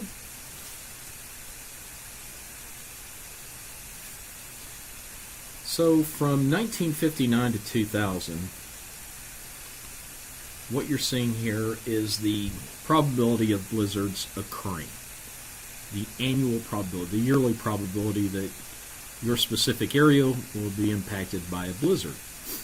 So you see, of course, up in North Dakota, 3 out of every 4 years, you're going to see a blizzard, 64 to 76%. Here in central Iowa, believe it or not, it's about a 37, roughly a 33% chance, 25 to 37.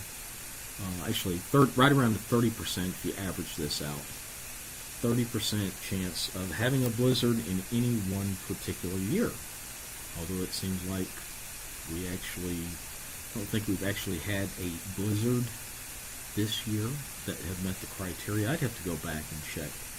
But on average, about a 30% chance of any one particular year.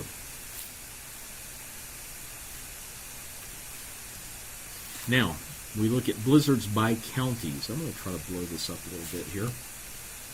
So you see here the number of blizzards that have occurred over the 1959 to 2000 period, 40 years.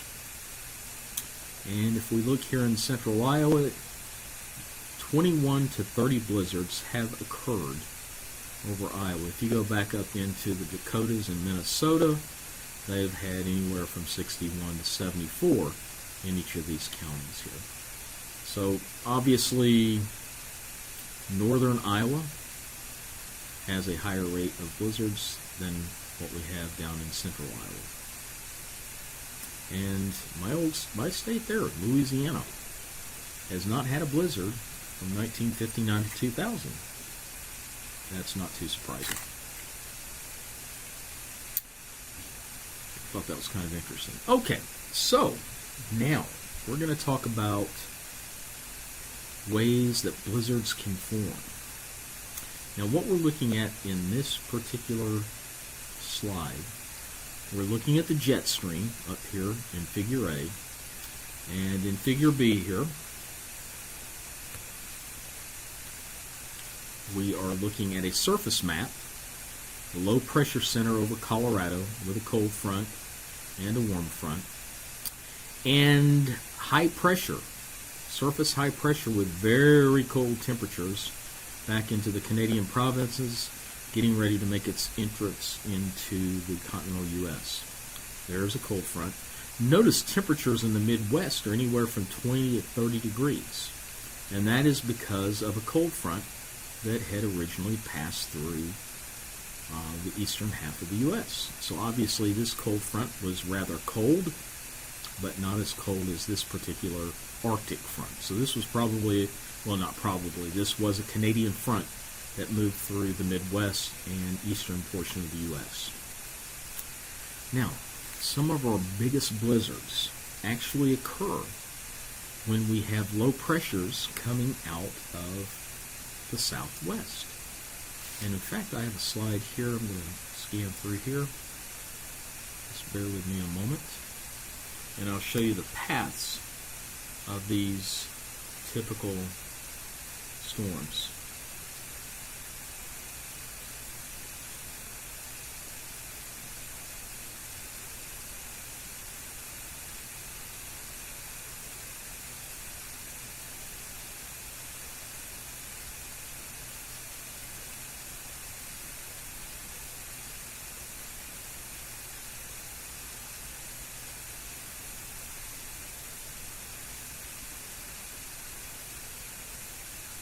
I know I've got it here somewhere. Ah, here we go.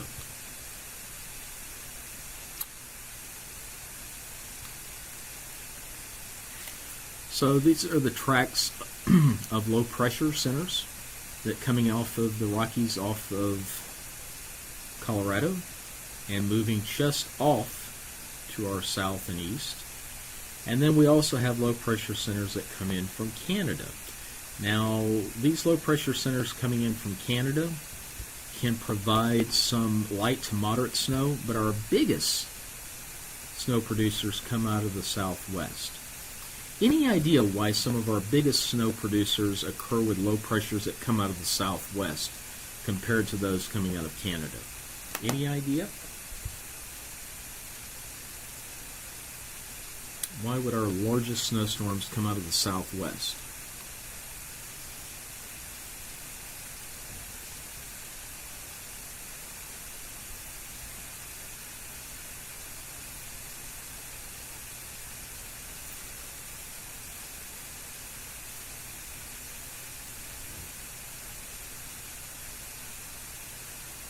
Yes, the air coming in from Canada, correct, is drier. We typically don't have as much moisture, so moisture is the key.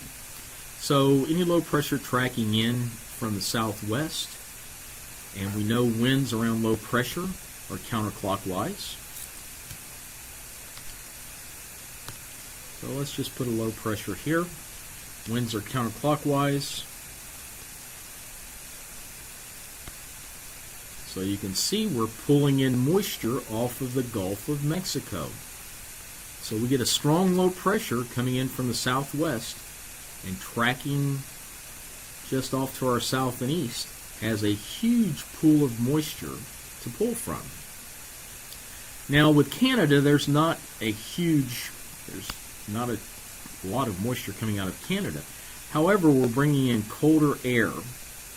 And what cold air can do is it can act to squeeze out any moisture that is in the atmosphere.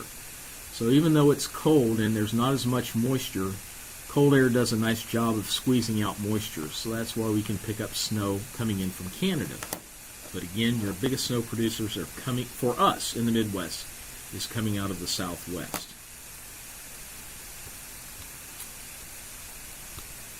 So let's go back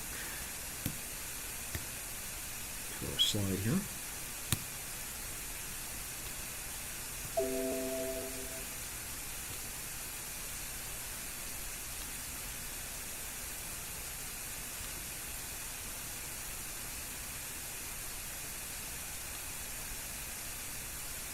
So the setup, at least for the surface, is a low pressure center with cold front coming out of the southwest, an Arctic front coming in from the northwest, moisture coming up from the Gulf of Mexico sets the stage. So the low provides lifting, the Gulf provides moisture, but if we're going to really pack a wallop and get a huge blizzard, we need this low pressure center to increase in intensity. In other words, we need the pressure to drop. You recall, what was it, last week or 10 days ago, when we were talking about the storm. Actually, it was a little over a week and a half ago. We were talking about a storm that was moving up the eastern seaboard, and you might have heard the term bombogenesis. It said that the low pressure was going to bomb out. I hate that term, bombogenesis. I think it's something the media made up. But what we call as an atmospheric bomb simply means a low pressure center where the atmospheric pressure drops rapidly. In fact, it drops 24 millibars. 24 millibars in 24 hours, at least that much. It can drop more than that, but you have to have the air pressure drop 24 millibars in 24 hours. So let's assume that the pressure here with this low pressure is 996. For it to bomb out, the pressure would have to drop from 996 millibars minus 24 millibars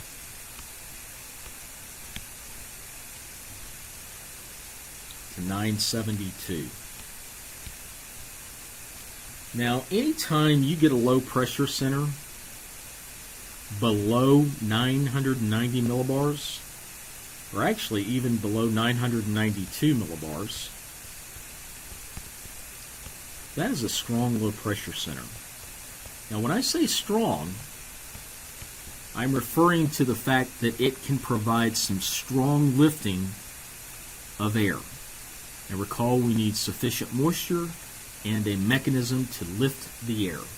A strong low pressure will do that. So now, we have low pressures coming in across the U.S. all the time, even from the desert southwest. Some low pressure centers, and we're talking about at the surface, are very strong and others are weak. So how do we drop the pressure in this low pressure center? Well, it has something to do with this map up here. This map is a 300 millibar map.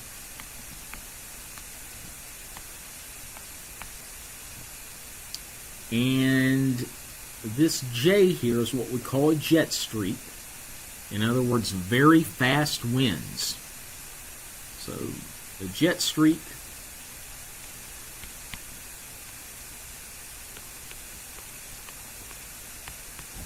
very fast moving winds at 300 millibars.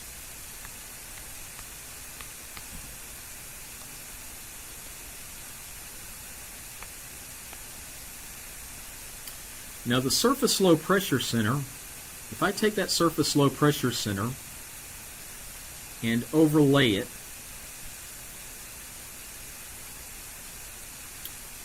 on this 300 millibar map, what do you notice about the isohips here? Are they coming together or are they spreading out? Again, the question is on the isohips. Are they spreading out or are they coming together?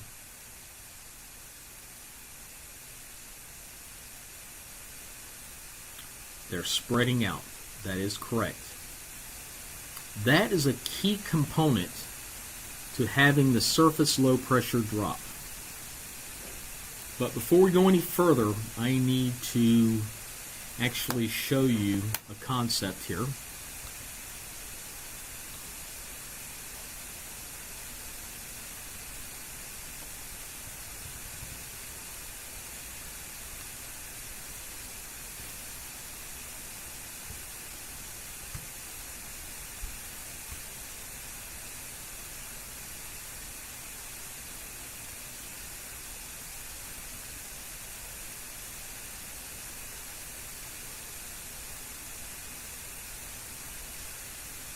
I'm looking for a specific piece of software here that I can write on.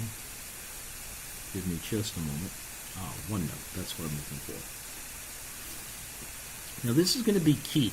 Keep in mind, to produce a blizzard, we need really fast-moving upward air, and that air needs to be moist.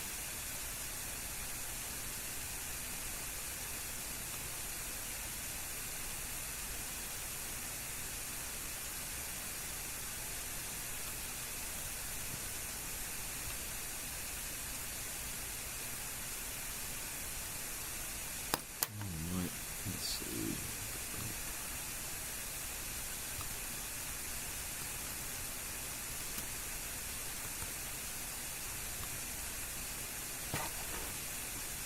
Let's see if I can annotate on here. Oh my goodness, they're going to make me go through and... Okay, top button, drawing, okay, got it. So, let's say we have the ground here. And let's take a column of air from the surface on up to 300 millibars.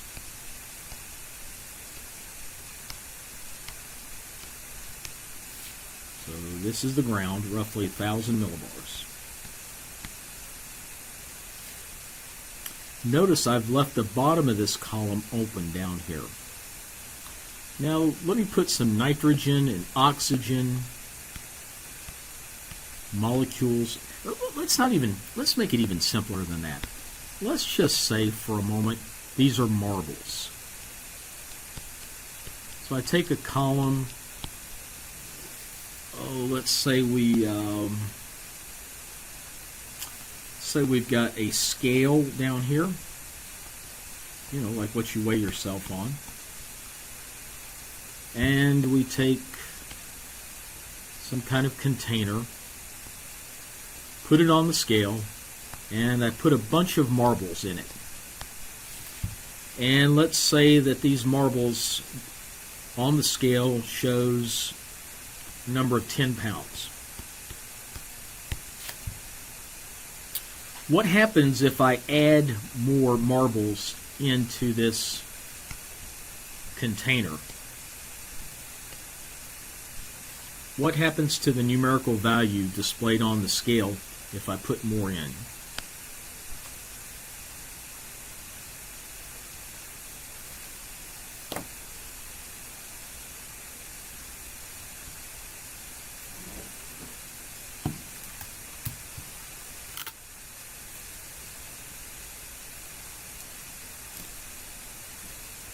Does the scale show an increase in weight or a decrease in weight?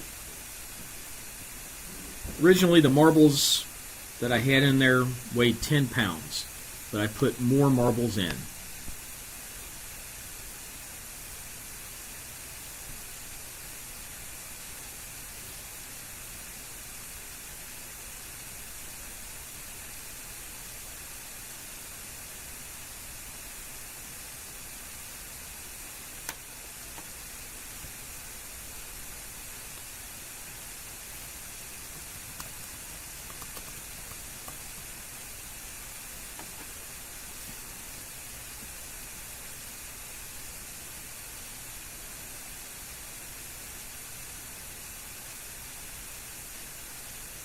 Is anyone out there?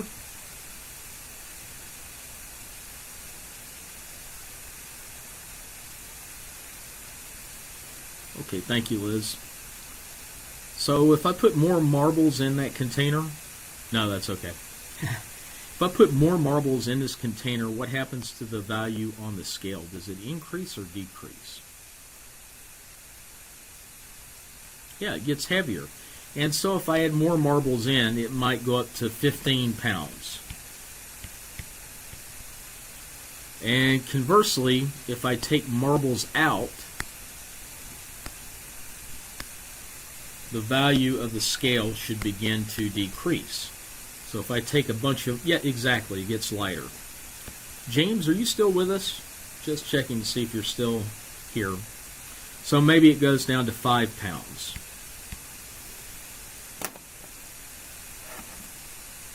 So we can look at this in terms of the atmosphere.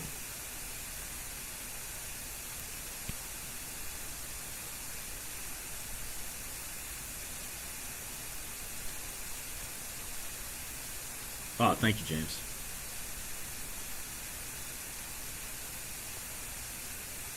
So if I take the ground, and at the surface, let's say the atmospheric pressure is 1,000 millibars,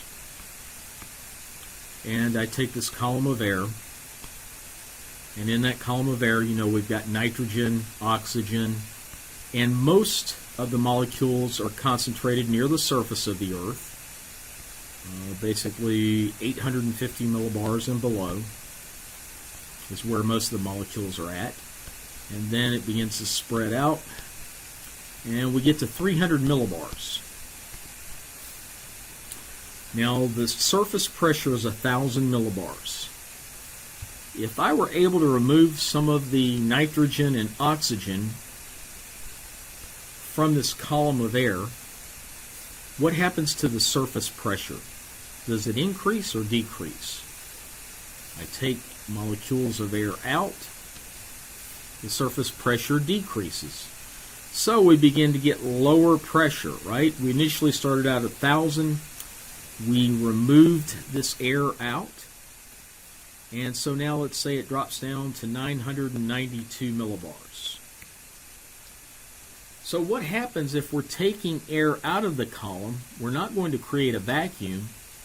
Where is air going to come from to try to fill in this column? So if I take it out of the top of the column, where will air come from to try to replace what's being taken out? It can't come through these walls because these are solid walls. So it can either come from the top or the bottom. So if I'm taking out of the top, where does air rush in from to? From the bottom, exactly. So then we begin to see air rushing in from both sides. The air collides. What happens once the air collides?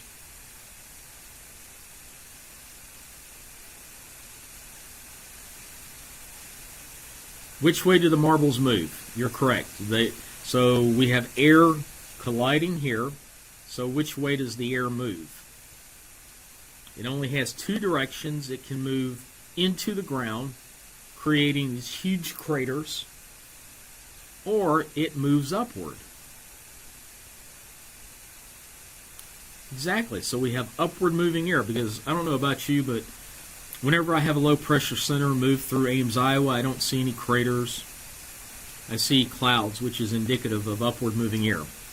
Now, if I continue to remove air out of the top of this column faster than what is rushing in, what happens to the surface pressure? So the air I'm moving out of the top of the column, I'm removing more air than what is rushing in to replace it. What happens to the surface low pressure? It drops. It continues to drop. And so more and more air rushes in and begins to rise. And so now the pressure drops down to, let's say, 984 millibars. Pressure dropped from 1,000 to 992 to 984. More air converges, more air rises. If that air is moist, it produces precipitation. If it's warmer than 32 degrees Fahrenheit, it's rain. If it's below 32, now that doesn't always occur. You can get snow at 40 degrees Fahrenheit. Other things have to happen. But you can begin to produce more and more snow. So, if we go back, so we have to have a mechanism at 300 millibars to help remove air out of the top of this air column. What runs around at 300 millibars? What mechanism do you think helps to pull air out of the top of this column of air? We talked about it right at the beginning of class tonight. So what runs around at 300 millibars? The jet stream, exactly. So we have this fast-moving air moving across this column of the atmosphere.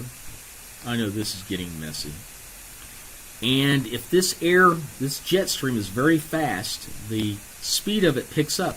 It begins to pull more and more air out of this column surface pressure begins to drop, and then we have a lot of fast-moving air upward. So let me clean this up a moment. We'll drive this point home. Man, after tonight, you are going to know how to look at maps to see if we're going to have blizzard conditions.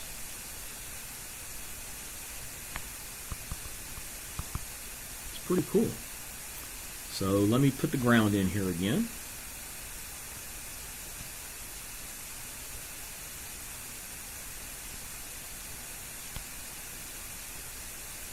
This is 300 millibars. This is the surface, around 1,000 millibars. We've got air in here. Jet stream moving across the top of this, and if it's really fast, it pulls air out of the column. And if it's pulling air out of the column faster than what's replacing it, the pressure begins to drop at the surface. So what ends up happening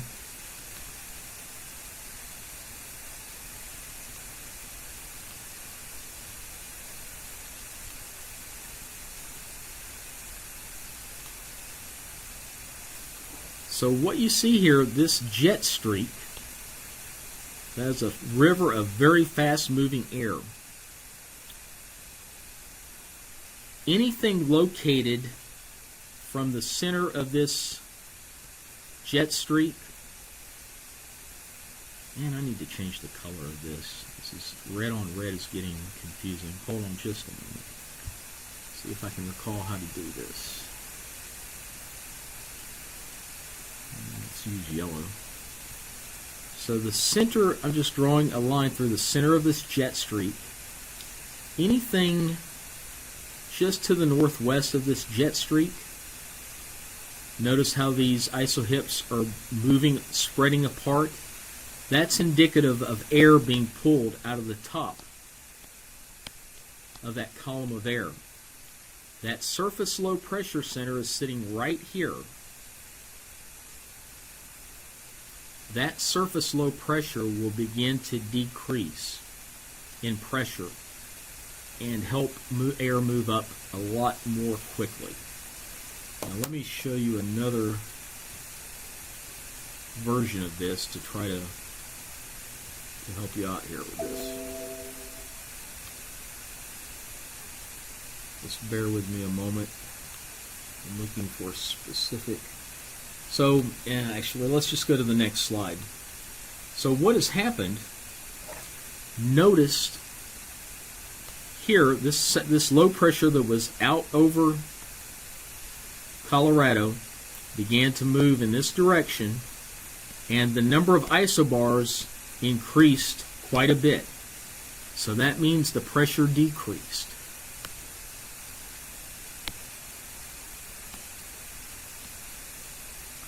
Now, most of your, well, not most, typically always, blizzard conditions will occur to the north and west of a low pressure center. And we'll talk about that, the reason why, in just a little bit. Well, part of it, well, let me ask you this. Can you tell me why blizzard conditions occur to the north and west of a surface low pressure center? Just look at this map. Something should be pretty obvious right away. You know, why are the blizzard conditions occurring here versus out here or down here or down here? Yeah, it's behind the cold front. That's where the coldest air is located, back behind the cold front.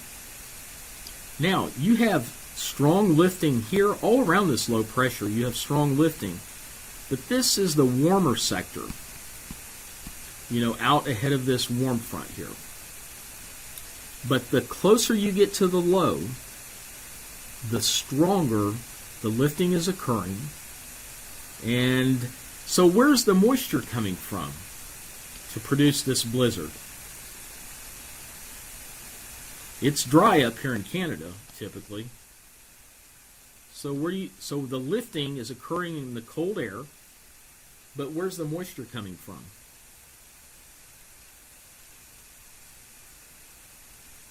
from the southwest. Remember, winds around low pressure are counterclockwise. Actually, probably more coming out of the south from the Gulf of Mexico.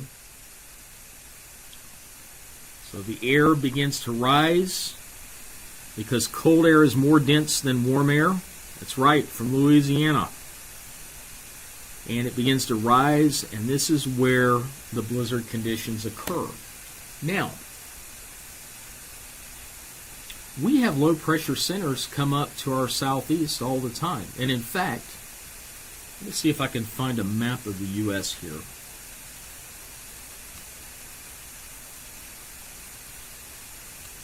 Now let's just pull this radar up here. So again, you want surface low pressures to start out here over the southwest or over Colorado and begin to move just north of St. Louis, but not quite southeast Iowa. So let's say the surface low tracks along this route here. So it's just north of St. Louis, but not in southeast Iowa. The heaviest precipitation or the heaviest snow will occur in this area. Now we get low pressure systems coming in from the southwest quite often in the wintertime. But we don't have blizzards every week. So this is an important question here. If we have low pressures coming up from the desert southwest,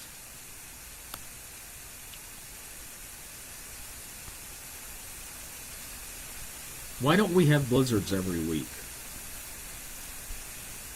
And assume we have sufficient moisture, okay? So assuming we have sufficient moisture and low pressure tracking just to our southeast, why do you think we don't get blizzards every week?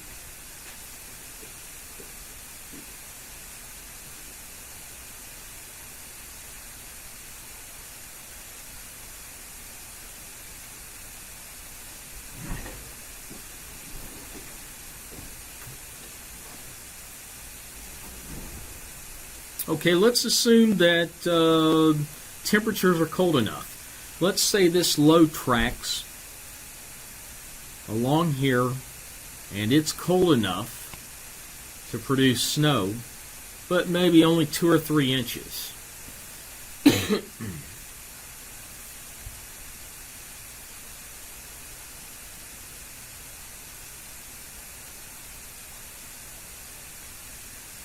Well, while you're kind of mulling that around, let me show you something else about the jet stream.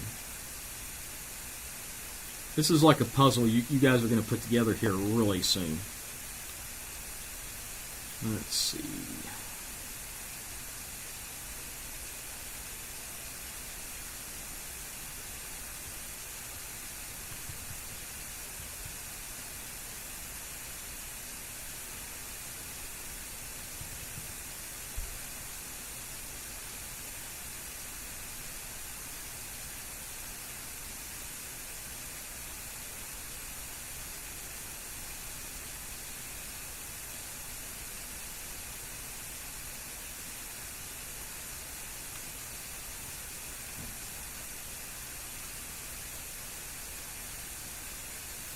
This is not an easy concept,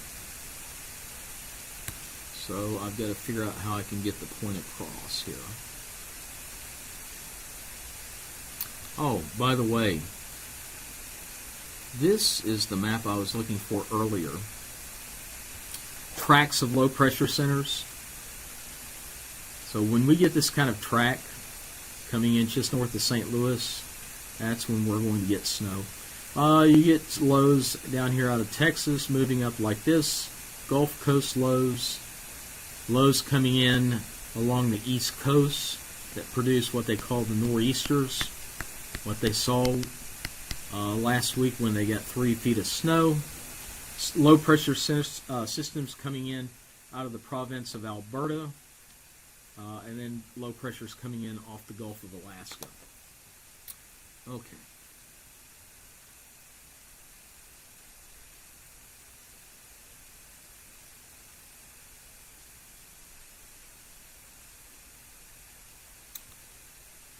Let's start with this particular slide here.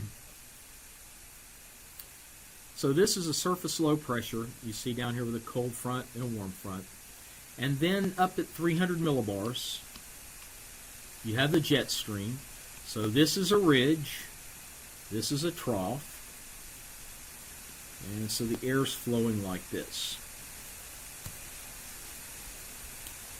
Back behind the trough, you have what we call convergence, or air moving in from 300 millibars and moving downward. So what happens if we begin to move air from 300 millibars down to the surface? If more air is coming in than leaving, what happens to surface pressures? Do they increase or do they decrease?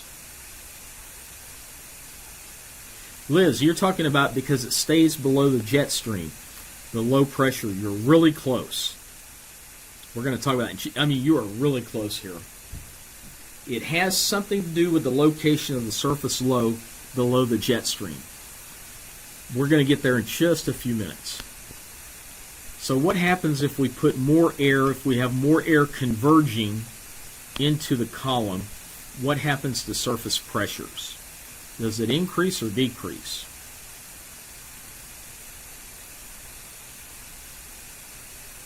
You notice I got a little excited there when you were talking about the orientation of the jet stream, because it's a difficult concept and it takes a while to understand what is going on.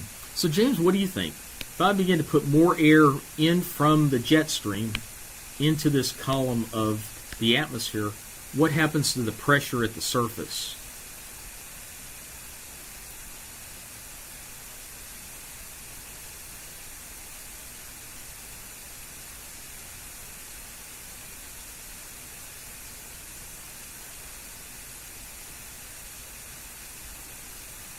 It's going to push down. In fact, yes, that's right. It's going to increase pressures here at the surface. In fact, you see this H, this high. And this is a difficult concept. This is not easy. Let's go back to our, let's see. Hold on just a second here.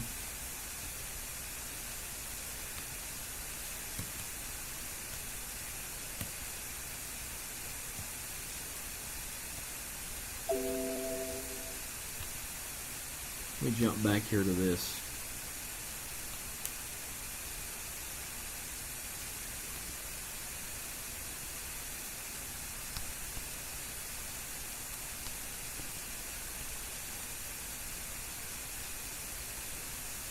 I'm going to go back to this column of air here. This is a very important concept. So I draw my column here. This is 300 millibars, and this is 1,000 millibars at the surface. If I put more air in to this column than what is leaving,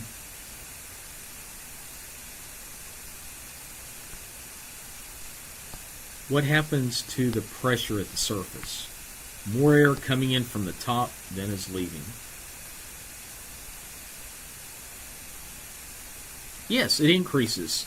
So we begin to build high pressure at the surface. So the point being, if you have convergence, and that's a meteorological term, and it's actually a mathematical term, but if you have convergence at 300 millibars, converging air, just like what you see I'm drawing here,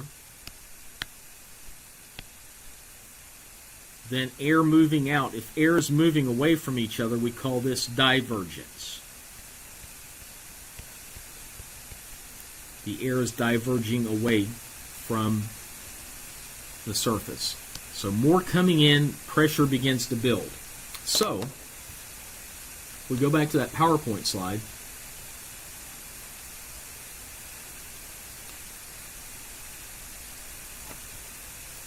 Again, let's mark the trough. Everything's going to be based off this trough.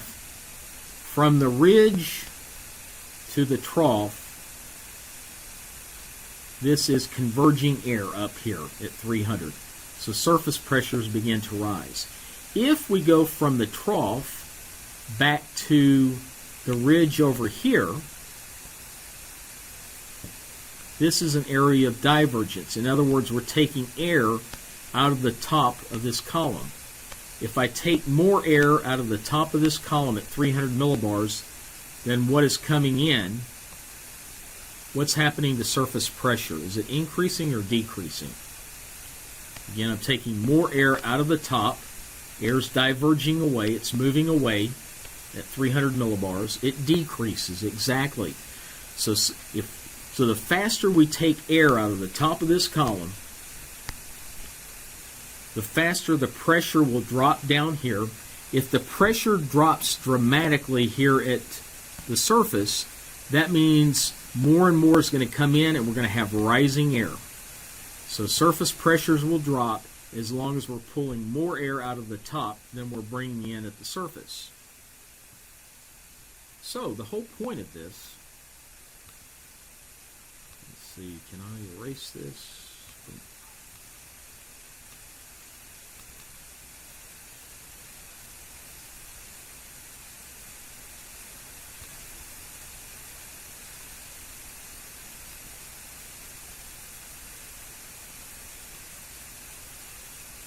Well, I see the eraser tool there, but it's not erasing. Let me use my other tool here.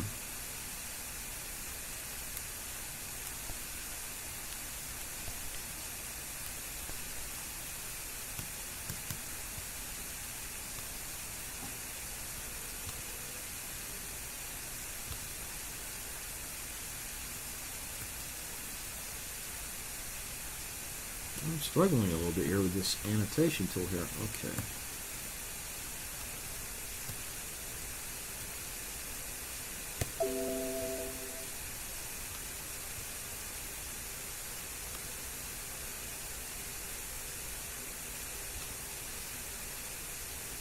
However, let's just say for the moment that instead of the low pressure, the surface low pressure, being under this region from the trough to the ridge, this is divergence, we're moving air out, pressure begins to lower. As pressure begins to lower, we have faster upward moving air. What would happen instead if the surface low pressure center was back over here?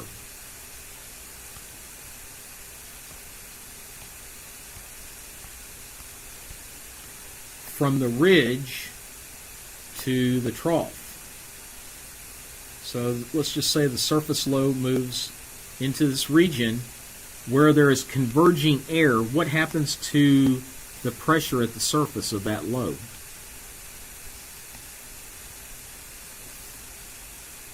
Does the low begin to decrease or does it increase? So if I'm bringing in more air here, what happens to surface pressure? We'll go back to that. Let's see. Let's go back to that schematic here. Give me just a moment to erase some of this. So what happens if my surface low and I begin to pile air in, converging air from both sides begins to move down?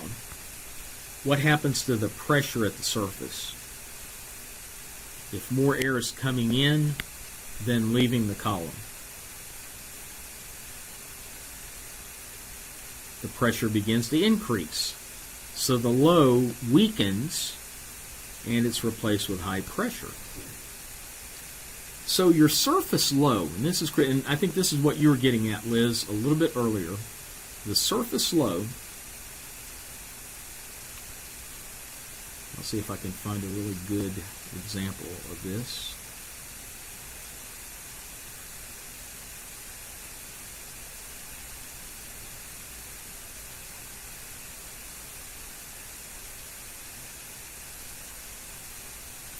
Let's go back to our original picture here.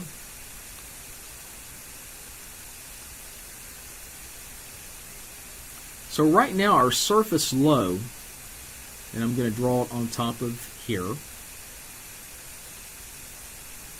is between the trough and the ridge.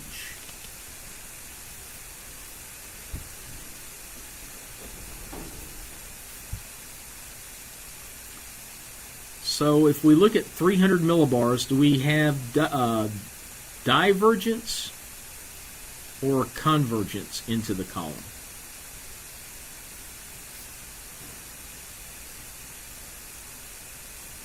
So from the base of the trough to the apex of the ridge,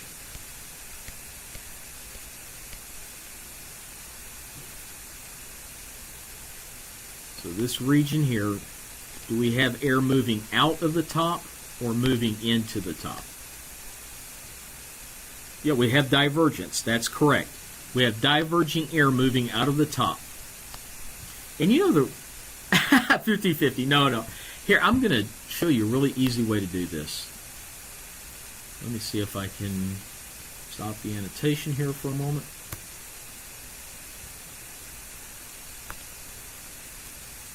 I'm going to really simplify this.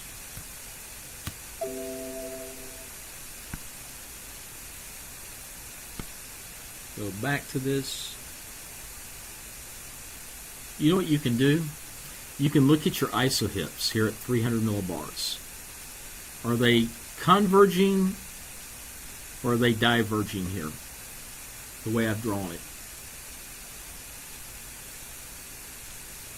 They're diverging, exactly. So if the surface low pressure center, which is down here, if the surface low pressure center is located in a region of divergence at 300 millibars, or basically, I'm going to throw something in here. So this jet streak here, I'm just hoping I don't confuse the situation here, but with this jet streak, you have convergence on this side of the jet streak, divergence down here on this corner of it, convergence on this corner, and divergence on this. So if I were to draw the model of a jet streak, so this is the jet streak, the fastest moving winds, and I'm going to draw some isohips. This is an area of convergence, divergence, divergence, and convergence. So you want the surface low to be located under the divergence. So if we draw a line right through the center of the trough at 300, you want your surface low to be just to the northeast of the fastest moving winds. If you do that, your surface pressures will drop, which means the rising air will increase dramatically, and you end up producing a surface low pressure with very strong winds. But the fact it has so many isobars, it's providing a tremendous amount of lift to the air.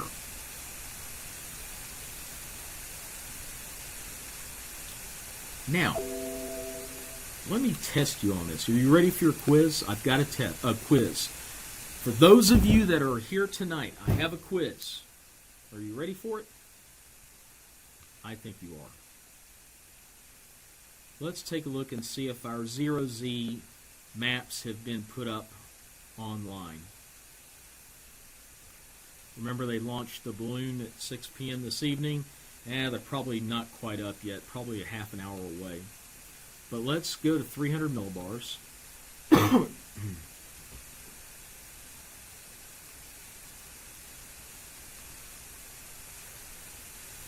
Okay, let's look at this jet streak right here. Let's see, I need to come up with a color that it'll really stand out.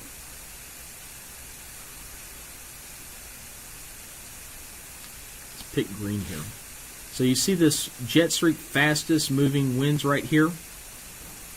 Let's say I have the surface low right here.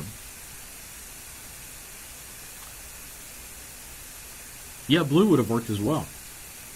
So if I have the surface low right here and I have the jet streak right here, will the low strengthen or weaken?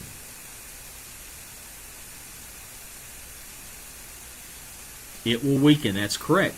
Because here you have convergence, divergence, divergence, and convergence. So you have air going into the low, which helps to weaken it.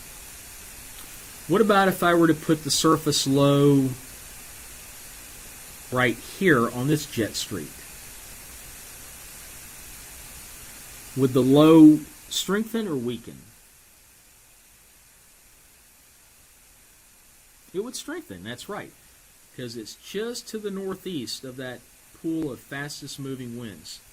So you really have to have the surface and the upper air working together to help strengthen or weaken low pressure centers. It's not every day that you have this textbook situation where the surface low pressure is sitting in the correct area.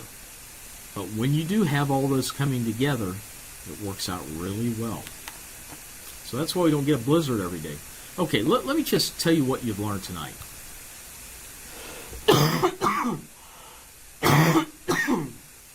Pardon me.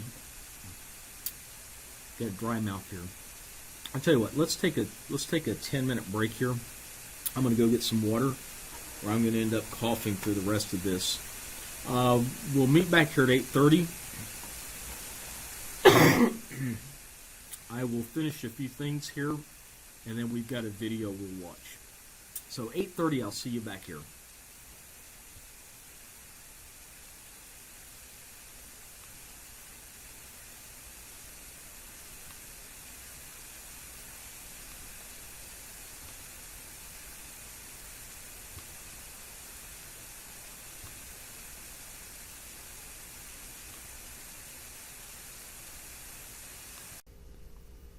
Okay, we are back. So let's see if we can look at a real-life example of what is going on here. I just want to double-check to make sure everyone is back with me. Can you confirm that you can hear me?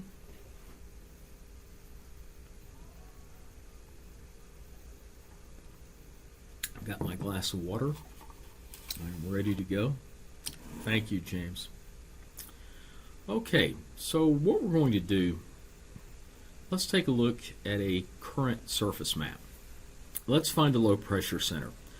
Let's take a look, well, actually, let's take a look at this low pressure center down here in the Gulf of Mexico, just off the boot of Louisiana. We're going to take this low and we're going to put it on the 300 millibar map in the same location, just southeast of the boot of Louisiana.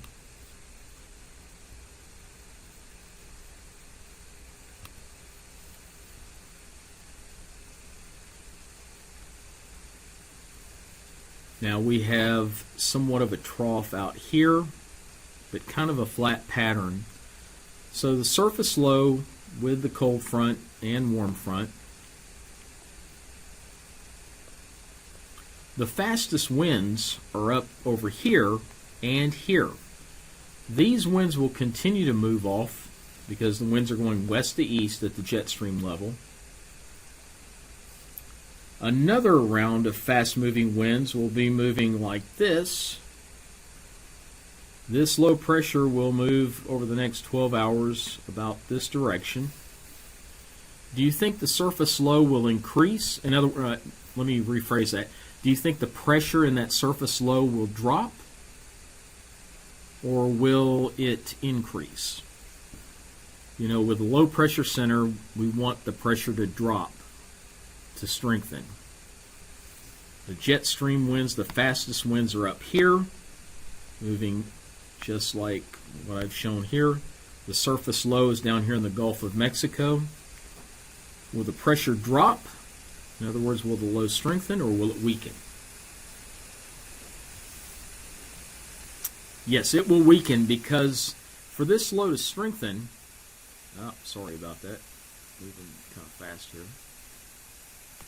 For that low to strengthen, that surface low to strengthen, we would need the fastest winds to be in this area here. I'm sorry, actually, you've got that quite, erase that. We would need the fastest winds to to be down here in the Gulf of Mexico. We would need the jet streak to be down here. The fastest jet stream winds are over here. And they're not moving toward this low pressure center. So that low pressure center is not going to develop very well. Let's take a look at another low pressure center.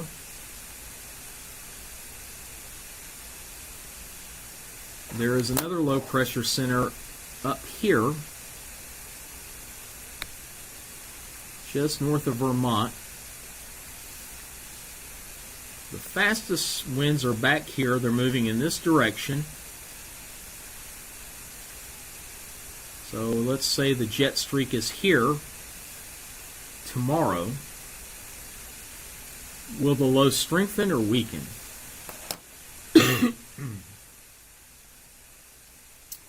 Well, recall that right here is where we have divergence, convergence, convergence, divergence. So it should strengthen somewhat, yes.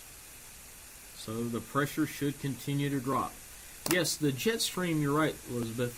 The jet stream is really what keeps all the fun going. If it's not oriented in the right location, the surface low pressure cannot strengthen. Would be really nice, well, I shouldn't say nice because they don't need any more inclement weather up there in the Northeast.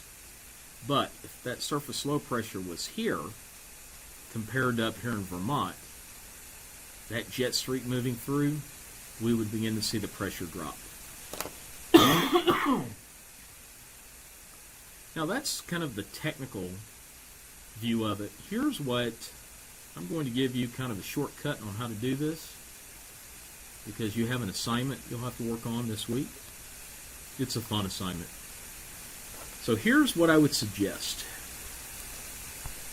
We're going to really make this really simple.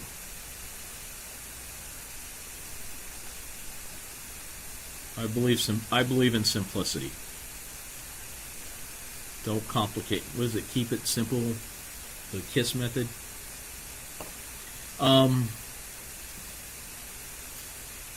So, say these are the isohips pattern at 300 millibars. So this is 300 millibars. And this is the ridge over here. So we've got the ridge over here. So, sorry, this isn't wrong very well. Ridge, trough. If your surface low pressure is anywhere in this region between the base of the trough and the apex of the ridge, your surface low will strengthen. In other words, the pressure will drop. When we say a low strengthens, we mean the pressure drops. And if the pressure drops, air moves upward much more quickly, and if it has sufficient moisture, it can help produce blizzard conditions. So let's take a look at your assignment. Should you choose to accept it? And you'll want to choose to accept it because you want to do well in this course, right? So let's take a look at it.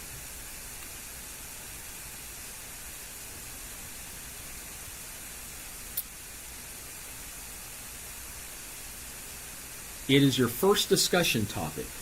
And the way this will work is I have a series of questions that I'm going to ask you. Let me just show you.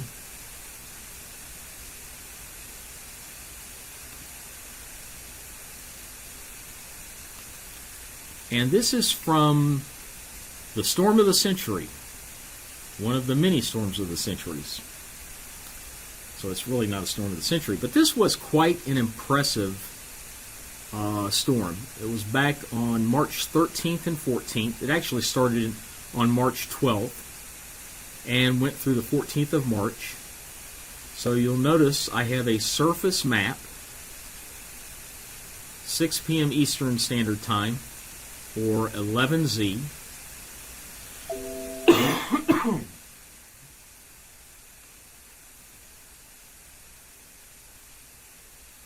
Yeah, it not only buried the Northeast in snow, it buried the South too. In fact, we're going to watch a video on this in just a moment. It was a powerful storm, no doubt. No doubt. So, the first question. The map from 11Z, March 13th, 1993. So, using your knowledge of surface and upper air charts, so this is the surface chart, this first chart.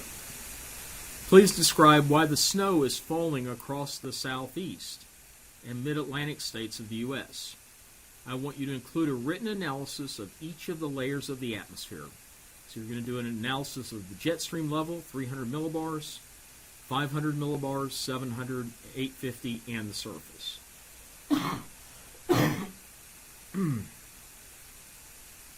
So here's the 850 millibar surface for 12Z. So what do you look for at 850 millibars? Moisture, exactly. You guys have that down. At 700 millibars, what do you look for?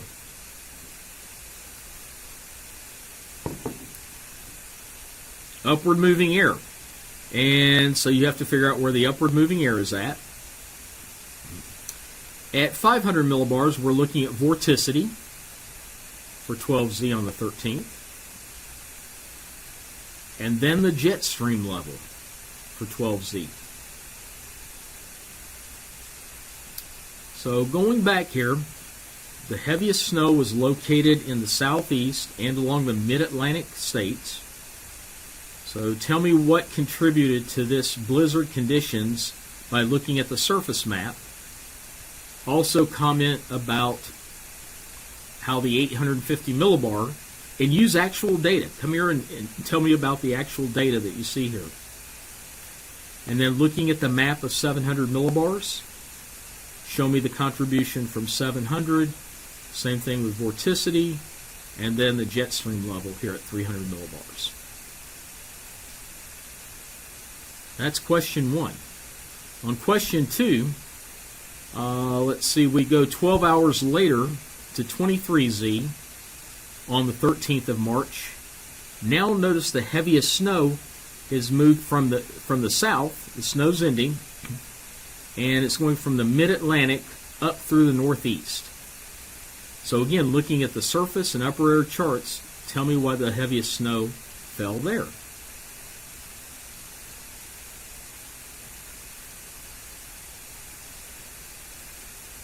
And then the third question,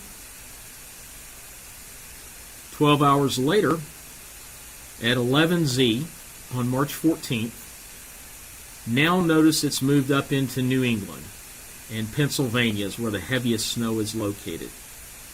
Using the surface, 850, 7, 500, and 300, explain to me why the heaviest snow occurred there. And then the last question, simply explain to me why the surface low pressure was so strong from March 13th through March 14th. Notice this is a very strong surface low pressure center. Look at the number of isobars. If each isobar is 5 knots, 5, 10, 15, 20, 20, 30, 40 knot winds, just where I'm circling at, sustained winds, and even heavier than that.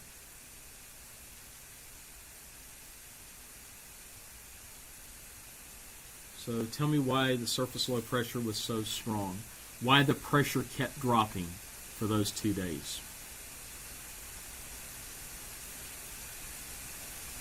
So what questions do you have about this assignment?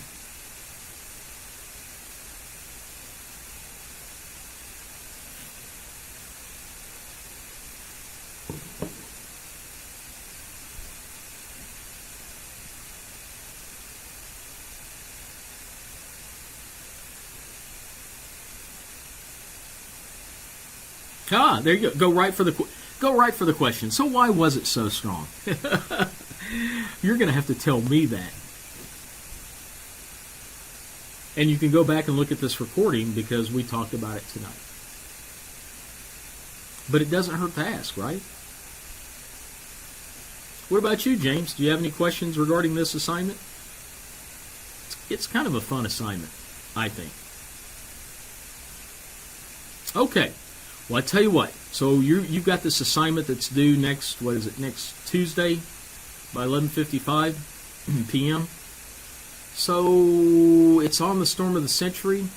Let's close out tonight by watching the video from National Geographic on Storm of the Century. And as you're working on this week, if you have any questions, please feel free to give me a call, drop me an email. If you want to, I do have office hour from 7 to 8 on Monday evening, but if that doesn't work, you can also set up an appointment and we can meet on WebEx if you have any specific questions. So I don't want you to feel like you're kind of left out there on your own. Okay, let's get the video going. This is an exciting video. I've seen it like 100, probably, okay, not 100 times, but I've seen it a lot over the years. But it's still a great video. So let's go ahead and start it.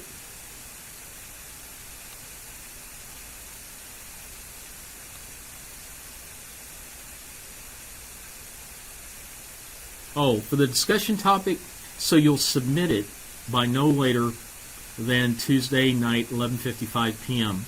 I will review it. If you get it exactly right, then you're done. If there's some things that I see that you don't have quite clear, then I'm going to send you an email and ask you some questions and have you respond back to me. So it'll be a back and forth discussion between you and I, because I want to make sure that you have a good handle on this. Okay. Let's watch some Storm of the Century. Have a great weekend, Current guys. temperature is 71 degrees and clear. And now traffic from Copter 4 with Brian Jones. It came out of nowhere, all but unbelievable in those warm and gentle days of spring. This is not a test. This is not a test. This is a broadcast of the Emergency Broadcast System. A blizzard warning has issued a blizzard warning for Saturday for northern New Jersey and southeastern New York State, including Long Island. A major winter storm is developing over the south. At 3:25 a.m. Life-threatening weather. The National Weather Service has issued a tornado warning. What we got right now, domination took over for us, and that was nice. But what we are watching is down here on the Gulf Coast. Oh, Al's familiar there. Getting itself together. From over 20 years ago. Mapping that moisture and then spreading it our way with a storm that will be intensifying and becoming a major East Coast storm. My patrol car had started shaking, almost like maybe three large football players who picked the back of the car up. I looked in my rearview mirror, there was nobody there. I heard like a train coming through the window.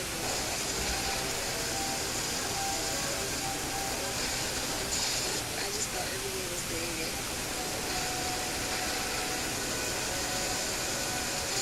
You could feel the house settle down in the water whenever it settled down for the last time. We all jumped. Always heard people say that drowning was an easy way to die, and I guess it makes me die. We had one girl who kept saying, "We're gonna die, we're gonna die, we're gonna die, we're gonna die." Everybody was frightened for her, and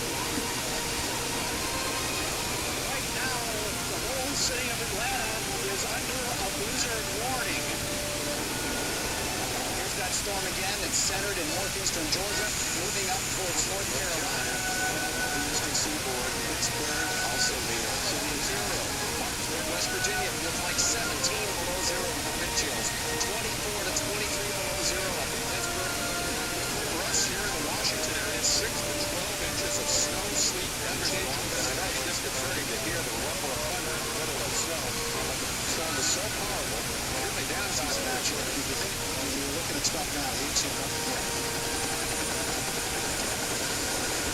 Tornadoes, thunderstorms, hurricane-force winds, a deluge of rain, and a gigantic snowstorm, the greatest in more than 100 years.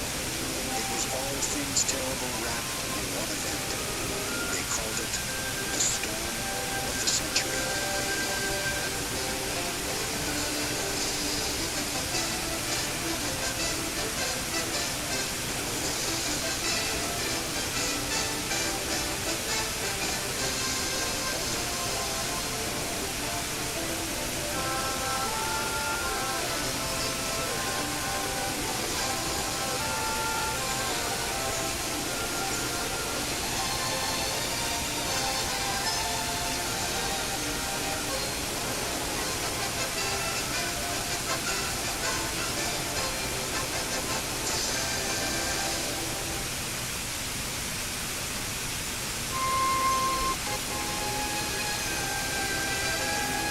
atmosphere of planet Earth is like a giant weather engine powered by the sun.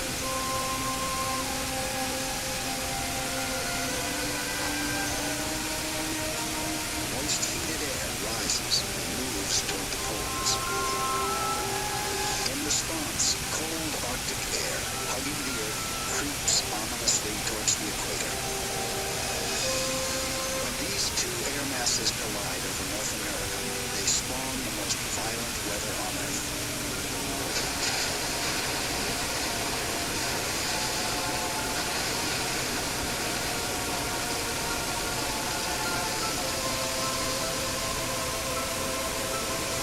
How and when this happens profoundly affects everyone. The effort to forecast major storms has often been a tragic failure for most of our history. Back in the mid-1800s, the electric telegraph introduced the modern era of weather forecasting. Data could now be swiftly gathered and analyzed by experts in Washington. But on March 11, 1888, the Weather Service issued a forecast for fair weather that was tragically wrong. The next day, Americans woke up to the great blizzard of '88. The entire Northeast battled blinding snows and gale-force winds. Trains collided or simply froze up, trapping thousands in unheated cars. Over 400 died. Many, afraid for their jobs, froze to death trekking to and from work. In the words of one reporter, great piles of snow rose up like gigantic Arctic graves. Spurred in part by such tragedies, the Weather Bureau had a nationwide network of observers by the 1930s. But still, violent winter storms often struck the eastern United States without warning. Notoriously unpredictable, they often made a mockery of forecasts and forecasters.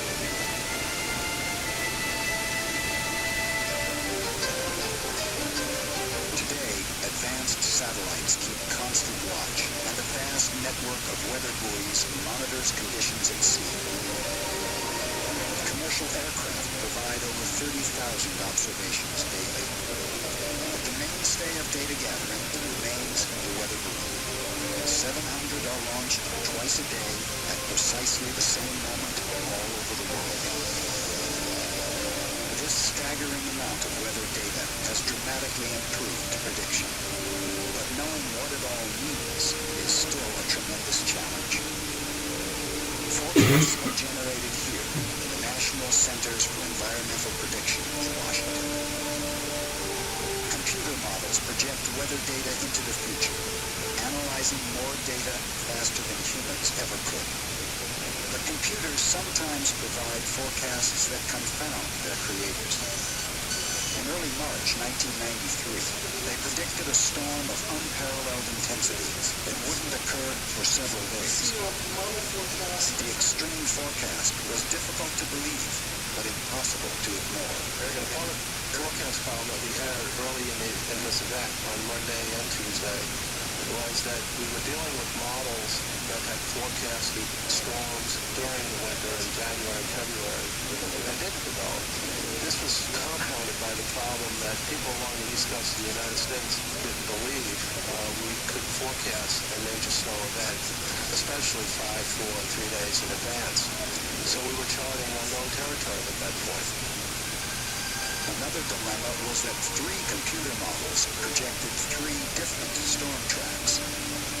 An error of only 100 miles could mean the difference between a rainy weekend and a national emergency. And looking out the windows of the National Weather Service, it was a glorious spring day, unseasonably warm and pleasant. Some 400 miles to the southwest, in the Great Smoky Mountains, it was beautiful weather for hiking and camping. Over 100 students and teachers from the Michigan Prep School set out on a 10-day expedition into the wilderness. It was part of an annual rite of passage for sophomores. Dylan Cooper, 17, a senior, was one of the student leaders. as was Sarah Holmes, 17, another senior. For 15-year-old sophomore Danielle Swank, this would be her first venture into the Smokies. It was a hiking trip and we hiked every day, but it was beautiful. Everything was green. It was spring.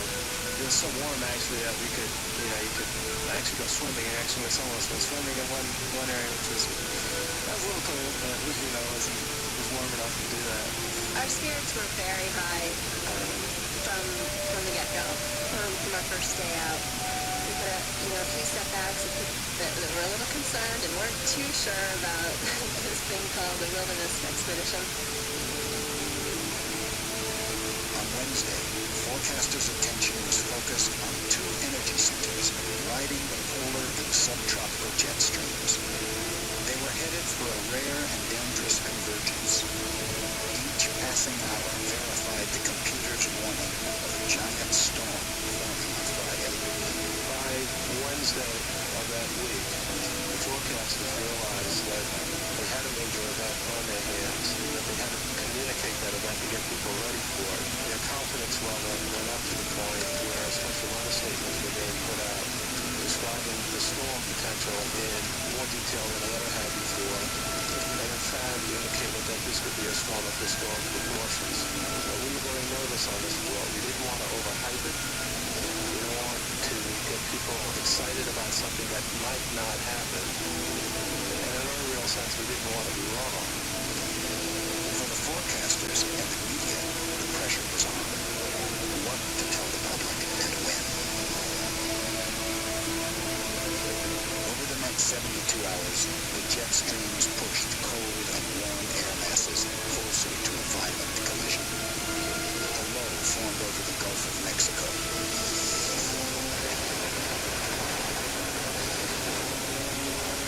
It exploded into a crescendo of thunderstorms and lightning. Over 3,000 flashes an hour, more than had ever been recorded in a single storm.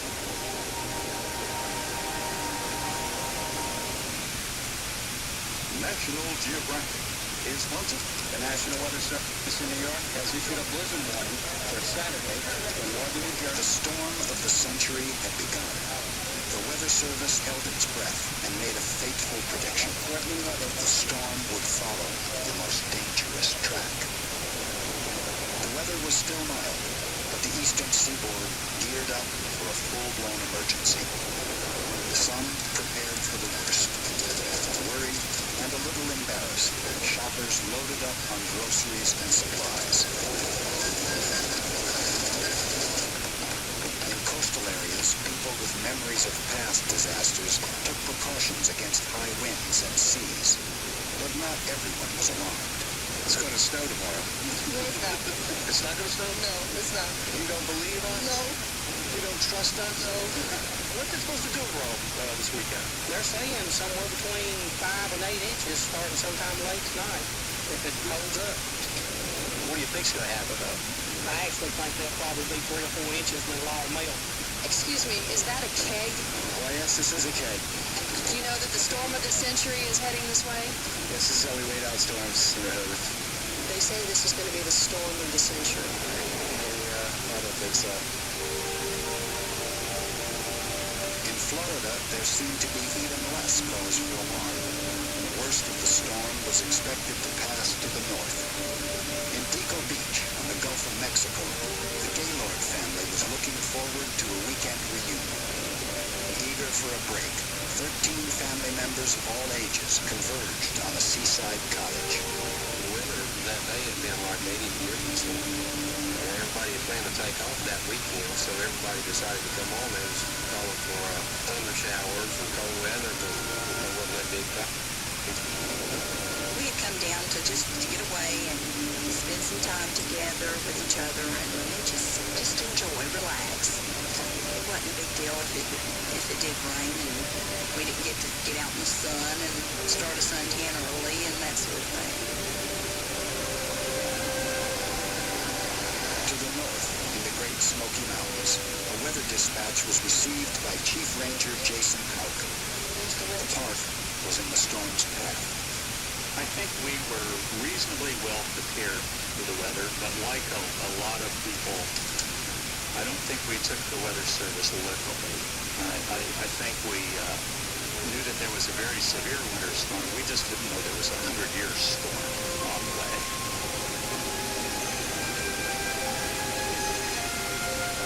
It began gently, a steady, moist snowfall over much of the south. For many in the backcountry who hadn't heard the warnings, it came as a pleasant surprise. Friday afternoon, the snow started about 7 or maybe 3 o'clock or so, and it was snowing quite heavily, but we really didn't think anything about it. The snow in March in the Smoky Mountains certainly is not a big deal. We were kind of happy it wasn't raining. It was just light snow, and that rain gets everything wet. Snow just you can brush off. So we were kind of happy about that. We weren't worried at all. Just I had gone in on Wednesday, and there was no word of a storm, so we were completely unprepared. And we hiked finally up into the mountains, and we didn't get into our camp until really late at night on Friday. We put up the tarp and went right to sleep.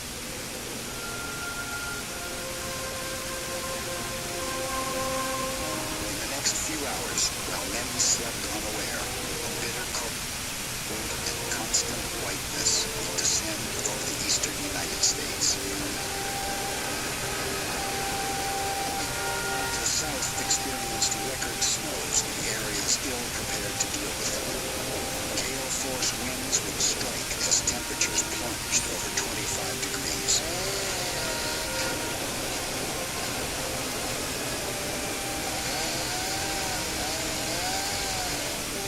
By midnight, the storm had spread over 700 miles and enveloped Washington. Here and in other major cities, the homeless and indigent were at risk.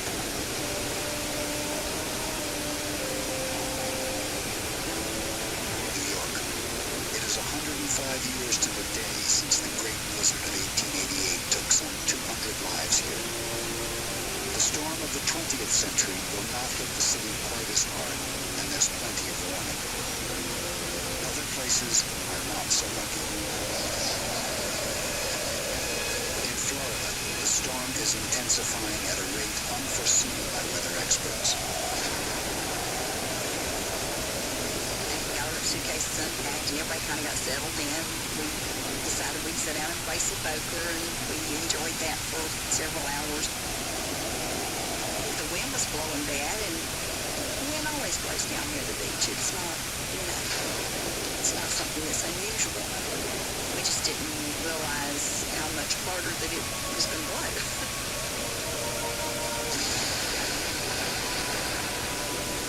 Then the storm's squall line, far more lethal than predicted, whips eastward across Florida. Weathermen now realize much worse may be coming. Bulletin. This is a tornado warning issued by the National Weather Service at 10:30 p.m. The National Weather Service has issued a tornado warning effective until 4:30 a.m. In Tampa, for TV weatherman Steve Rudelson, it's like watching a train wreck in slow motion. He sees what's happening, but is powerless to prevent it.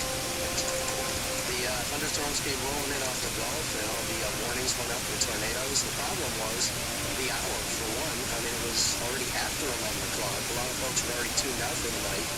And how do we get this message across? I mean, you can't just go banging on people's doors. Hey, we've got these storms coming in. So we just stayed on the air as long as we could and just kept telling people this is where the storm is now. This is where the thunderstorms are. This is dangerous stuff. You gotta watch out. In a small trailer park in central Florida, Katrina Donaldson receives a late-night call from a friend. My friend, she called me and told me there was a bad storm coming, but we didn't know it was going to be that bad. The rain that I heard just sounded like hard rain, but then I woke up and I remember looking at the clock and it was like 11 o'clock. F-13 Ocala, due to the inclement weather, most units captain their vehicles and remain stationary due to the report of tornadoes in the area. 1026, approximately 11 o'clock, it was on patrol in this area. Parked my patrol car under the overhang of the BP station and waited for further instructions. And while while doing so, my patrol car started moving. My first impression was that someone came behind it, played a joke, and they were rocking the car up and down. But I looked in my rearview mirror, there was nobody there. I realized the wind was getting real strong, so I got out of the car quickly, and then I sought shelter inside the gas station. With power lines sparking all around, those power lines down and blue sparks. There was a lot of lightning, more lightning I've ever seen, just continuous lightning. And I heard my bed was shaking. I heard like a train coming through the window.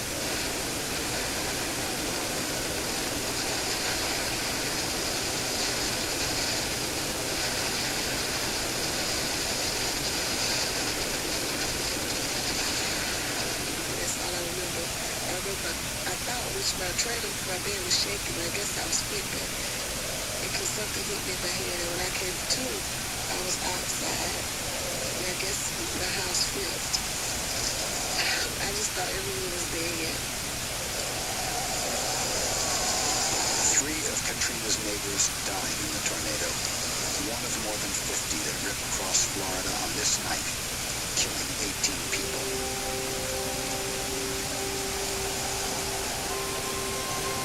Smoky Mountains, the relentless snow is silently creating a prison around the sleeping students.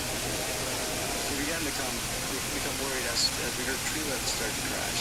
So I crawled out, I got my boots on and stepped out into the snow, not realizing that it was already about a foot or 2 feet deep, and just, it was amazing. It was as if we were on the moon.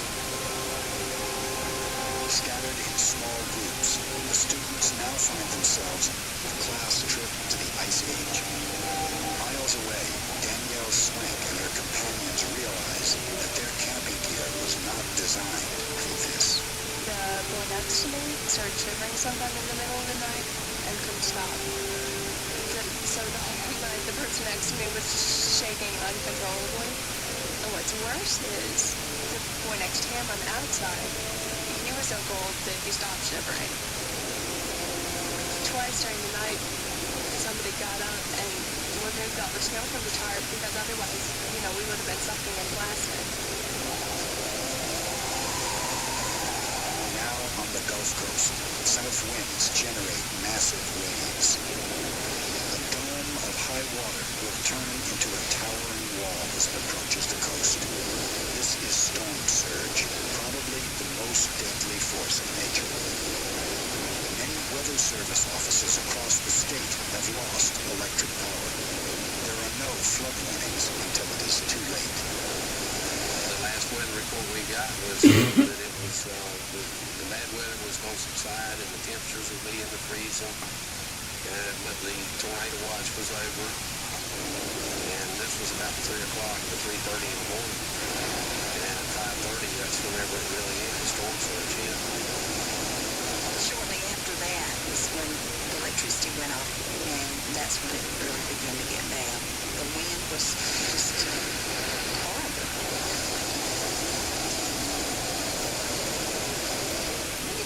We knew we was in serious trouble whenever we raised all the windows and all the doors to let the wind through. And the winds got so high that it messed with the glass out of the window. Then you could actually feel the house really moving. We had to go get towels and put it in the door because that door on the south side, it was raining so hard out there, the water was just running into the door. I asked Pat, I said, what time is it? She looked at the watch and it was 5:30. I said, well, we're going to have to go in just a minute because the house can't stand anymore. The waves was just beating the pilings out from under the house. We had stripped all the big linens off and tied them in a rope like fashion and we wrapped them around each other's arms so we could all stay together. We knew it was going to be rough. But we had no idea it was going to be that bad. And when we jumped out, we waited till the house actually settled a little bit into the water before we jumped. And I was the first one in the water. And whenever we jumped, everybody had to go at the same time. So whenever you jumped, it was like jumping off into a washing machine.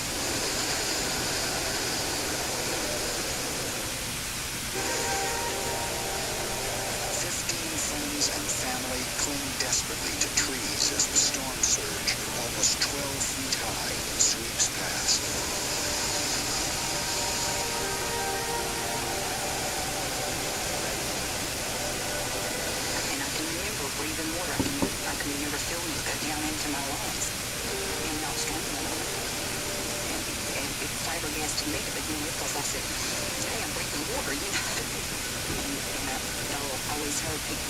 say that drowning was an easy way to die. And that thought did come to my mind at that point because I thought, well, this doesn't hurt, and I guess I'm fixing to die. 6 members of the close-knit family are dead. Pat's niece, Melinda, lost her mother, her husband, her 4-year-old son, and her infant daughter. All along the Florida Panhandle, the storm surge takes a heavy toll. By Saturday morning, storm clouds smothered almost the entire eastern half of the United States, from Florida to Maine.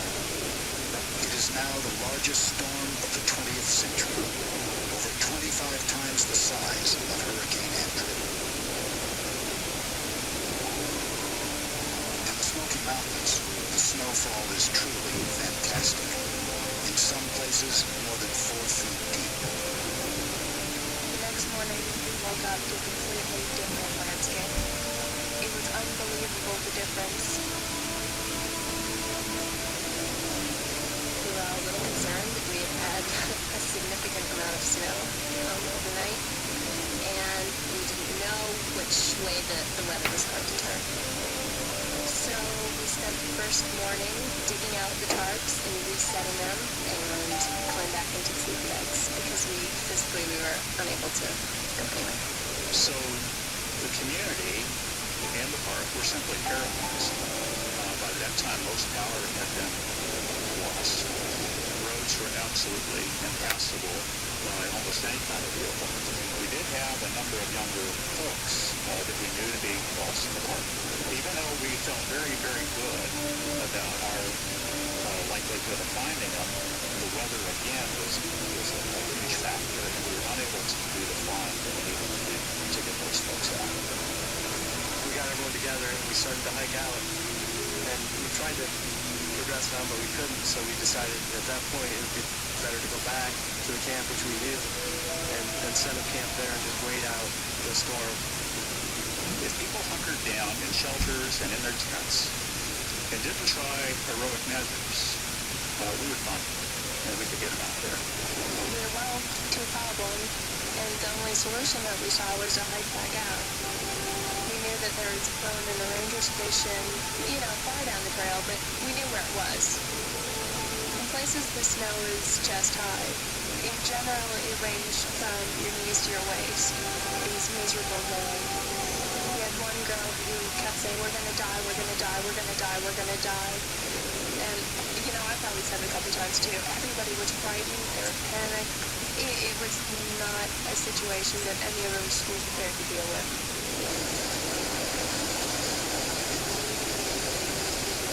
Things are not much better in the streets of Atlanta. The city stops dead in its tracks. Those few who venture onto the streets soon forget their errands and find themselves struggling for mere survival.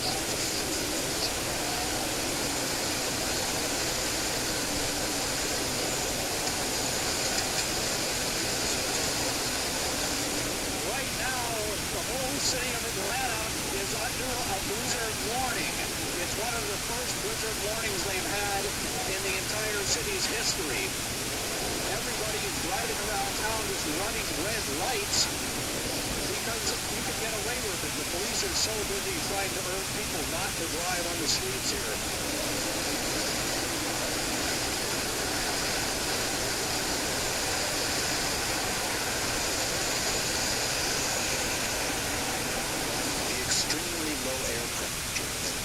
The storm is blamed in some places for a sudden outbreak of childbirths. The baby boom could not come at a worse time. 911. 911, what is your emergency? We'll get somebody up there. She having a baby now? Is she in labor? Okay, we'll get somebody up there. Be on the line with me, sir.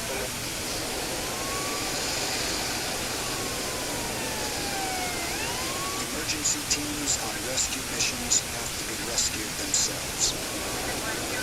Some people freeze to death in doorways.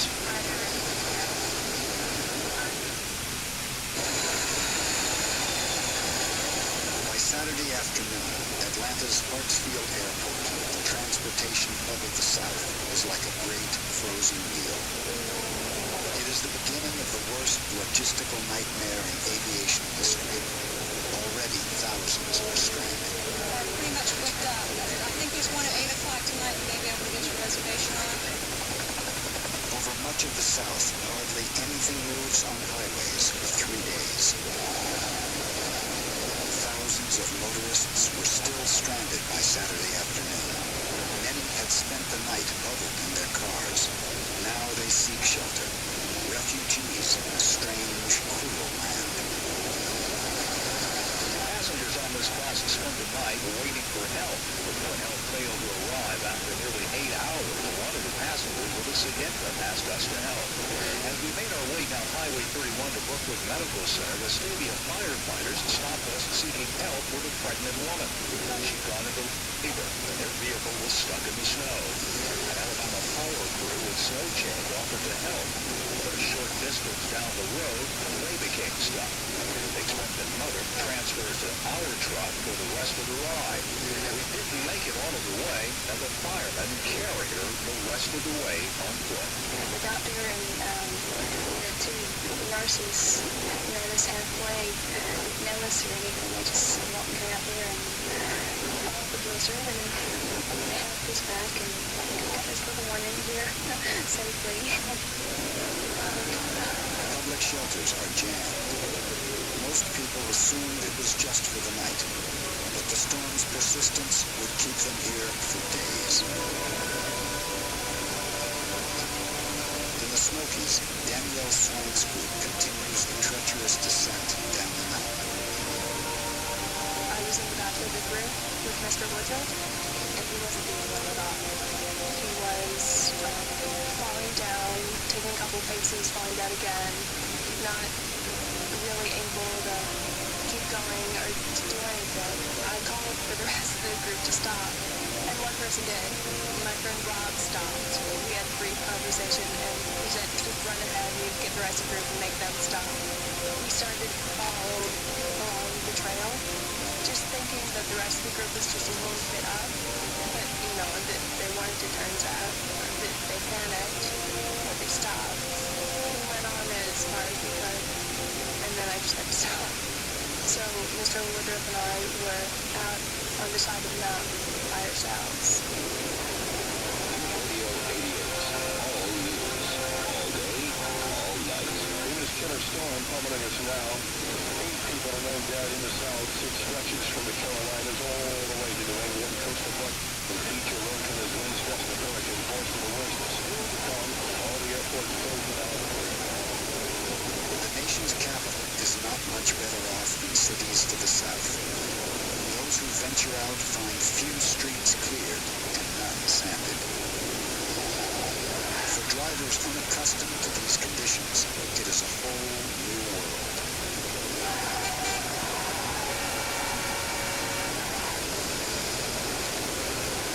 Officials try to cope. A few plows are deployed, and the no parking ban is strictly enforced. Not that anyone can go anywhere. In New York, it is not so much the snowfall, but the wind that causes problems. Blowing up to 70 miles an hour in overnight temperatures of 15 degrees. The city's skyscrapers prove surprisingly vulnerable.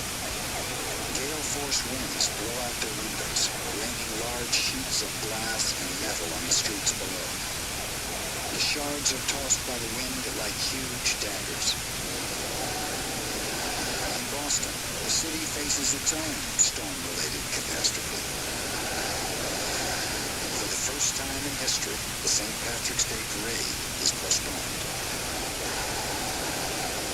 In Pittsburgh, however, the show must go on.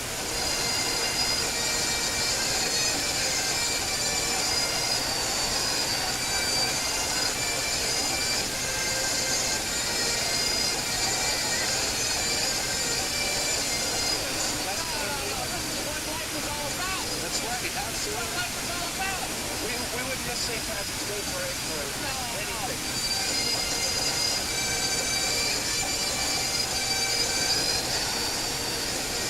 As monster waves pound the Atlantic coast, what happened in Florida a few hours ago prompts immediate action. action. We're live on the beach at Dewey Beach, where they have just ordered a mandatory evacuation along the coastline. And they were concerned and they started evacuating for this reason, because the water is rushing up now, and because they know it will get much worse.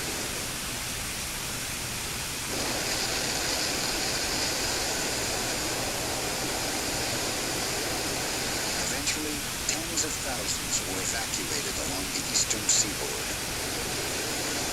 On Long Island, this proved especially wise, as 18 homes were swept out to sea. But favorable winds moderated the storm surge, sparing the Atlantic coastline worse devastation.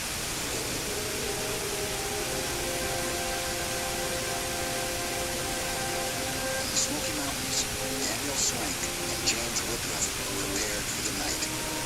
I got one boot off, but I couldn't get the other boot off. I had big chunks of ice on my laces and on my cuffs. It was frozen. I couldn't remove it. So I just got in a sleeping bag like that. And so that's where we spent the night, on the side of Manhattan. On Sunday, the whole Northeast was buried in snow. It had frozen in the night, creating huge icy monuments to the storm. Plows cleared streets only to make sidewalks impassable. Shoveling snow caused countless heart attacks, the majority of the storm's fatalities. Hundreds of miles to the south, Danielle Swank faced her 9th day in the wilderness. Sunday morning, the group that I got off, we couldn't get back on. It had frozen solid overnight. So I stuck there. I didn't move. We still just thought the group was just, maybe 1 or 2 miles ahead. Maybe they'd come back when we didn't show up. Maybe they'd come back first, but maybe not. Or maybe Mr. Woodruff would just go down the trail a little bit and then meet the party coming up. But when Mr. Woodruff hiked down the trail a little bit, he only got a couple hundred yards into the woods, just far enough away so I couldn't see him anymore, and then he collapsed. Another miserable night would pass before the weather allowed a search for the students to begin. On Monday morning, park rangers were joined by the Tennessee Emergency Management Agency. Together, they determined where to begin their rescue effort. There were well over 200 people still stranded in the backcountry. Most were scattered over 500 square miles. Helicopters were brought in from the National Guard and Army airborne units. The teams would search every vehicle, cabin, and campsite spotted from the air. Medics like Sergeant Brian Thal would give emergency first aid to survivors. It was like, wow, do we have enough here to handle this? How long is this going to take? How many people are we going to find not make it? How are we going to find everybody?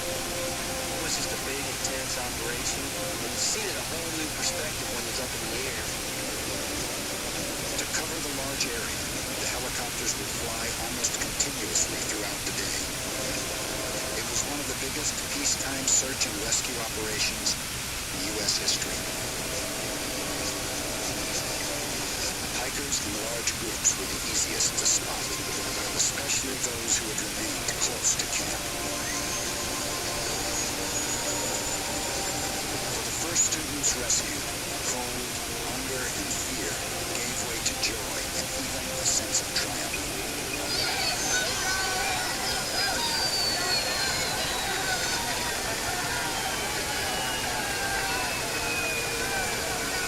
On Monday afternoon, most of the students were still missing. Those who were alone or in pairs would be the most difficult to find.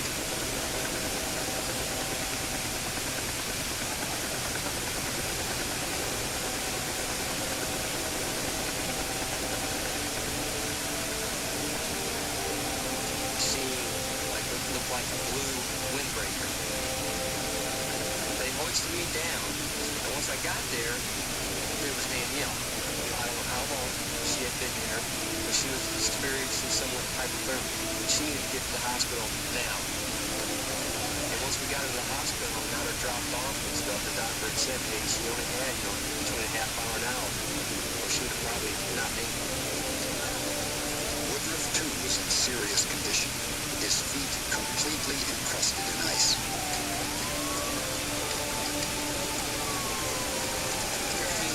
Most of the students had come through well, suffering little more than exhaustion, a touch of frostbite, and a measure of fear.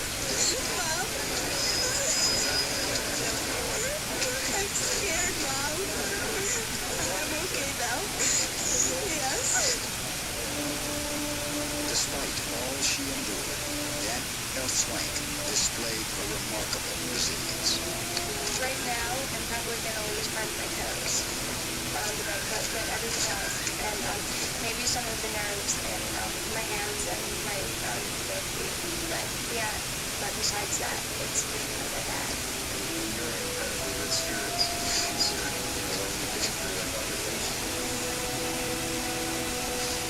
All over the East, clearing up and cleaning out was a massive undertaking.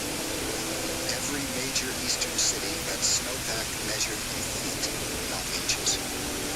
The amount of snow that fell from the sky was astonishing. Melted, it would be enough to submerge the entire state of New York under a foot of water.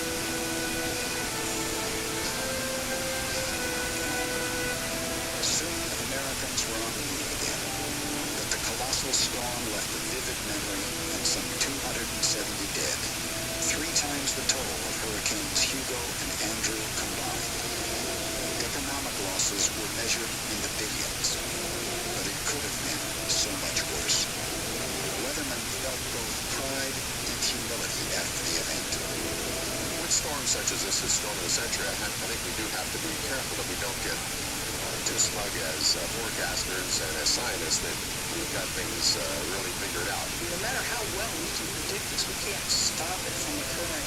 If we had control of it, meteorologists would make a lot more money than professional sports players make. But we don't have that one occur in every point of history as far as climatology goes.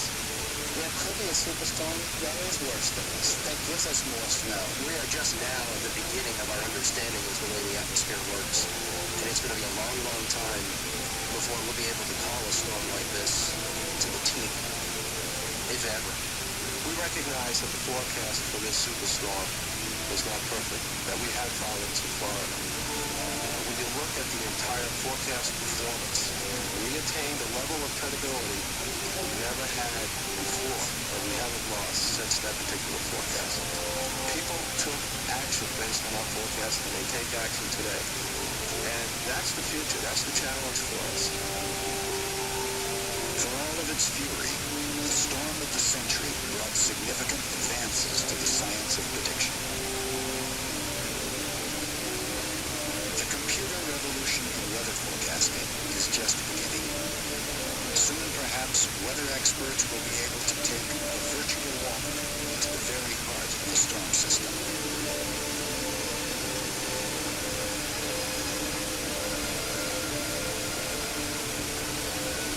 Already, we've seen results in the remarkable long-range forecast of El Nino conditions in 1997. Infrared imagery from satellites provided indications of oceanic warming at the surface. Weather buoys confirmed the data, taking temperature readings at various depths. Finally, computers generated stunning graphic imagery of oceanic hotspots. This was a weather phenomenon of global proportions, with effects we are only beginning to document. From starving baby sea lions in California to raging fires caused by severe droughts in Australia and Southeast Asia. And in America, severe weather that has been, until now perhaps, unpredictable. Floods, blizzards, and severe Pacific hurricanes. Perhaps the storm of the century was a turning point, but its devastating power showed once more that weather may be predicted, but not controlled. For some, this basic truth has intensely personal meaning. Life goes on, but it relieves its want to whenever, you go through something like this, and it makes you appreciate the time you do have with family because, nothing's for certain anymore. We miss miss all of them. We miss them desperately. But, you know, at least it didn't get all of us. You know, there's some of us were able to still have each other and hold on to each other, and we just remember the good times that we had with the ones that we lost.